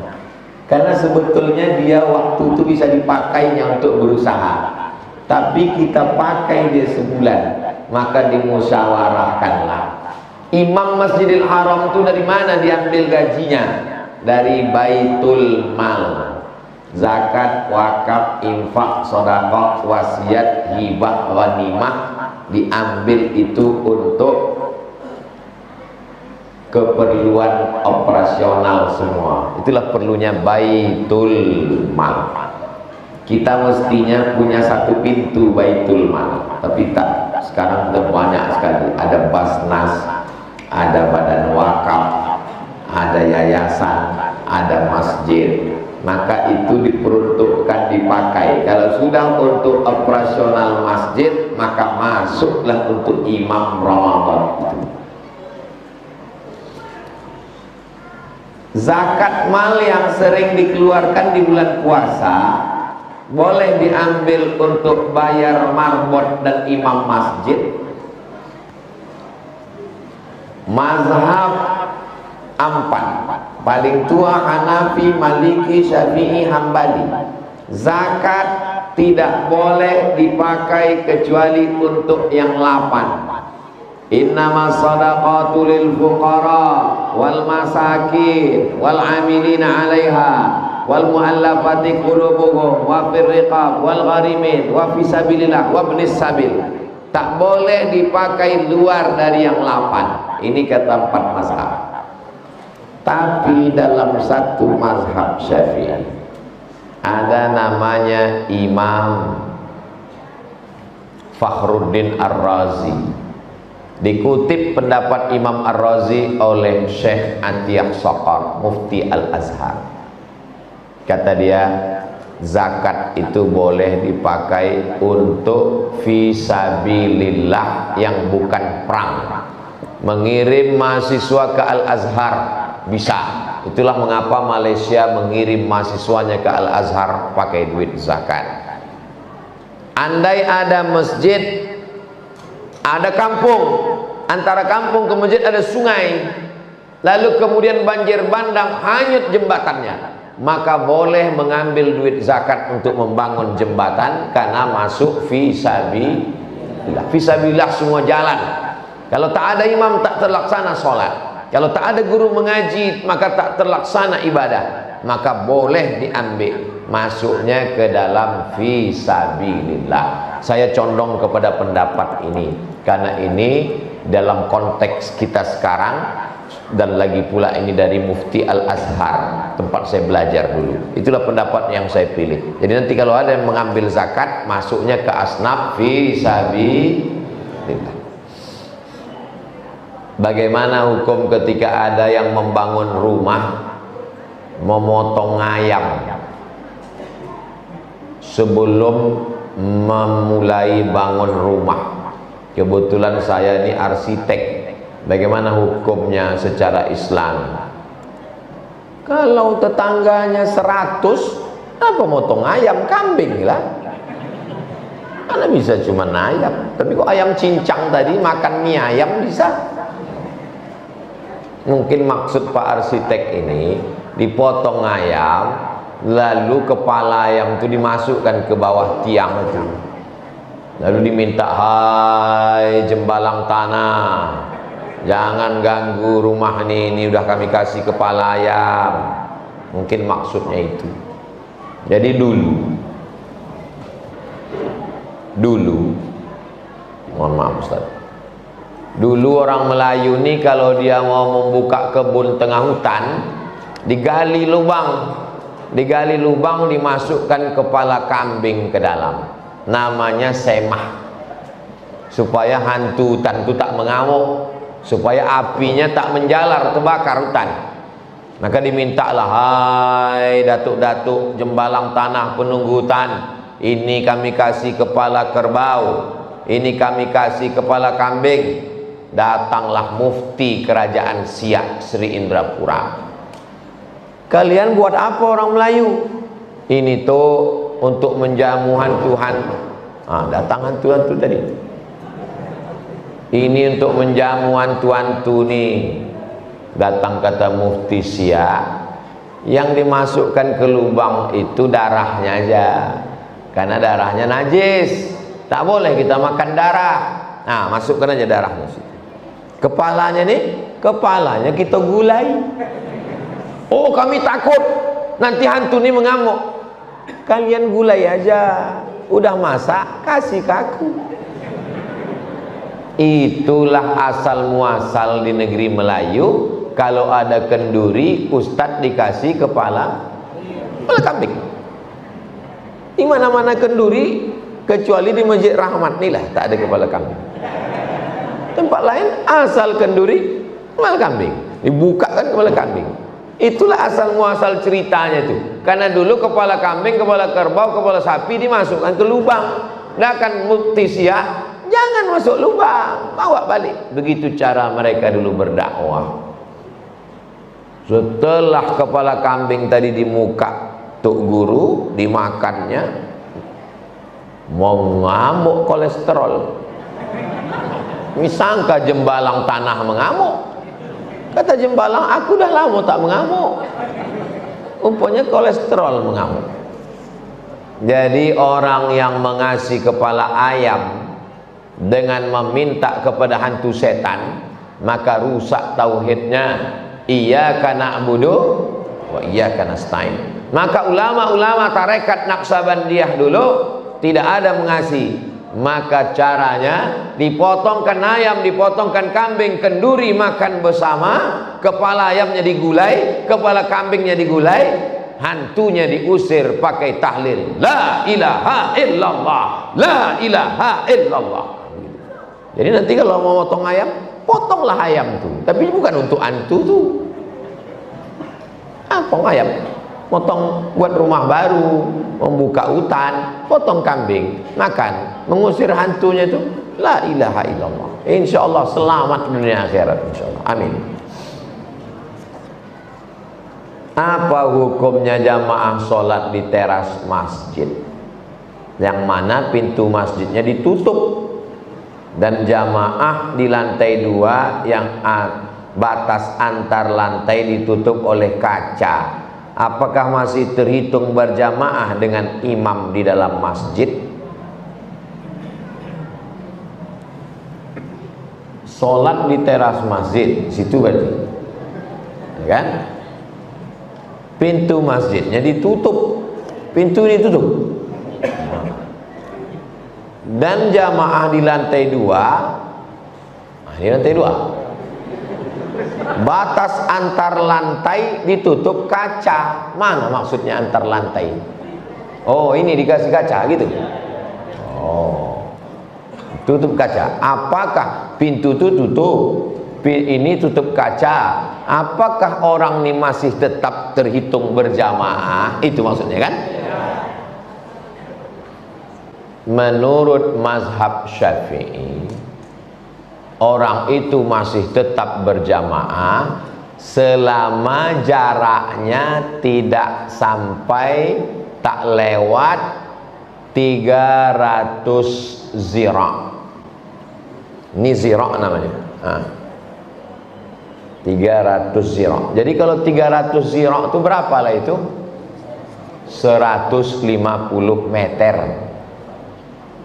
Ini imam, ini di atas. Sampai dari sini gitu 150 meter? Tak sampai. Berarti menurut mazhab Syafi'i dia masih ikut mazhab Syafi'i. Kalau mazhab Maliki, selama makmum tu mendengar suara imam walaupun lewat 300 zira', maka dia masih tetap makmum. Tapi jangan gara-gara ini besok masjid ini kosong. Ini kan karena pertanyaannya tentang fikih, saya jawab fikih. Besok kemana makmum? Kami dengar dari rumah Pak Ustaz.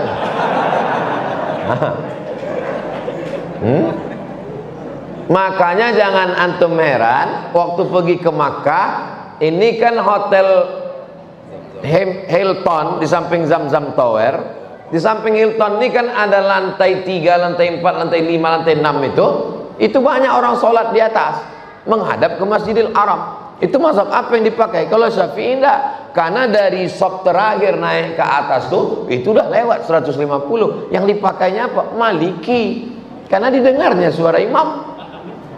Allahu Akbar. Tapi pakai alat, walaupun pakai alat, asal dengar suara imam.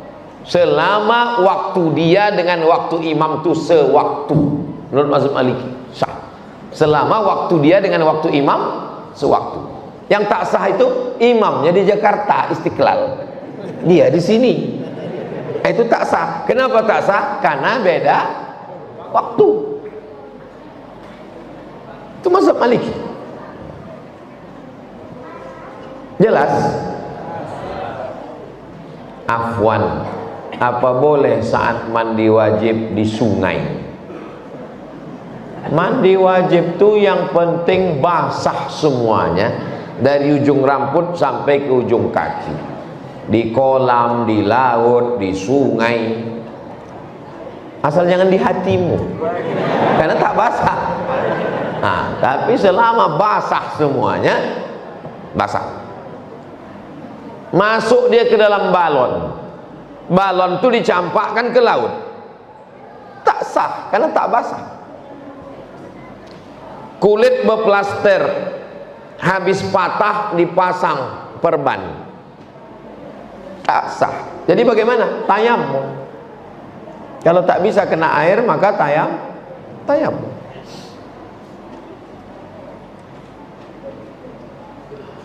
Apakah boleh niat puasa saat azan subuh hayya 'alas shalah? Tak bisa, karena sudah masuk puasa. Niat itu sebelum azan subuh. Hayya 'alas shalah, nawaitu shauma ghadin. Tapi katanya Nabi pernah berniat pagi puasa sunat, guys. Puasa wajib, puasa sunat. Pagi Nabi bertanya kepada Aisyah, Aisyah, mana makanan kita? Kata Aisyah, tak ada makanan. Idzan ana shaim, karena tak ada makanan, kalau gitu aku puasa. Oh, jadi Pak Ustadz, saya kalau jam 9 pagi tak ada sarapan, saya boleh puasa? Boleh, dengan syarat dari subuh tadi tak ada masuk apa-apa. Ini udah 3 batang, mana bisa? Saya inginin Bapak mendoakan kami semua agar dapat kesempatan untuk sampai ke tanah suci Makkah. Panjang umur, dibukakan Allah rezeki. Kabupaten yang paling sikit pendapatannya Indragiri Hilir, dari seluruh kabupaten 12 di Riau. Paling sikit duitnya Indragiri Hilir. Tapi jamaah hajinya paling banyak. Menurut teori ekonomi ini membingungkan. Kok bisa jamaah paling sedikit duitnya, kok jamaah hajinya terbanyak? Maka saya tanyalah sama orang Indragiri Hilir, "Cemana kalian bisa paling banyak jamaah hajinya?" Rupanya mereka kalau bertanam kelapa dibaginya 2. Sebelah untuk makan dan sekolah anak, sebelah untuk pergi haji. Jadi waktu menanam tuh pergi haji, pergi haji, pergi haji, pergi haji, pergi haji, pergi haji. Kalau dia bertanam padi, dibaginya 2. Sebelah untuk makan dan sekolah anak, sebelah lagi untuk pergi haji, pergi haji, pergi haji. Patutlah. Jadi kalau kita mau sejak dari awal usaha niatnya mau berangkat, mudah-mudahan sampai niat kita, insya Allah. Amin.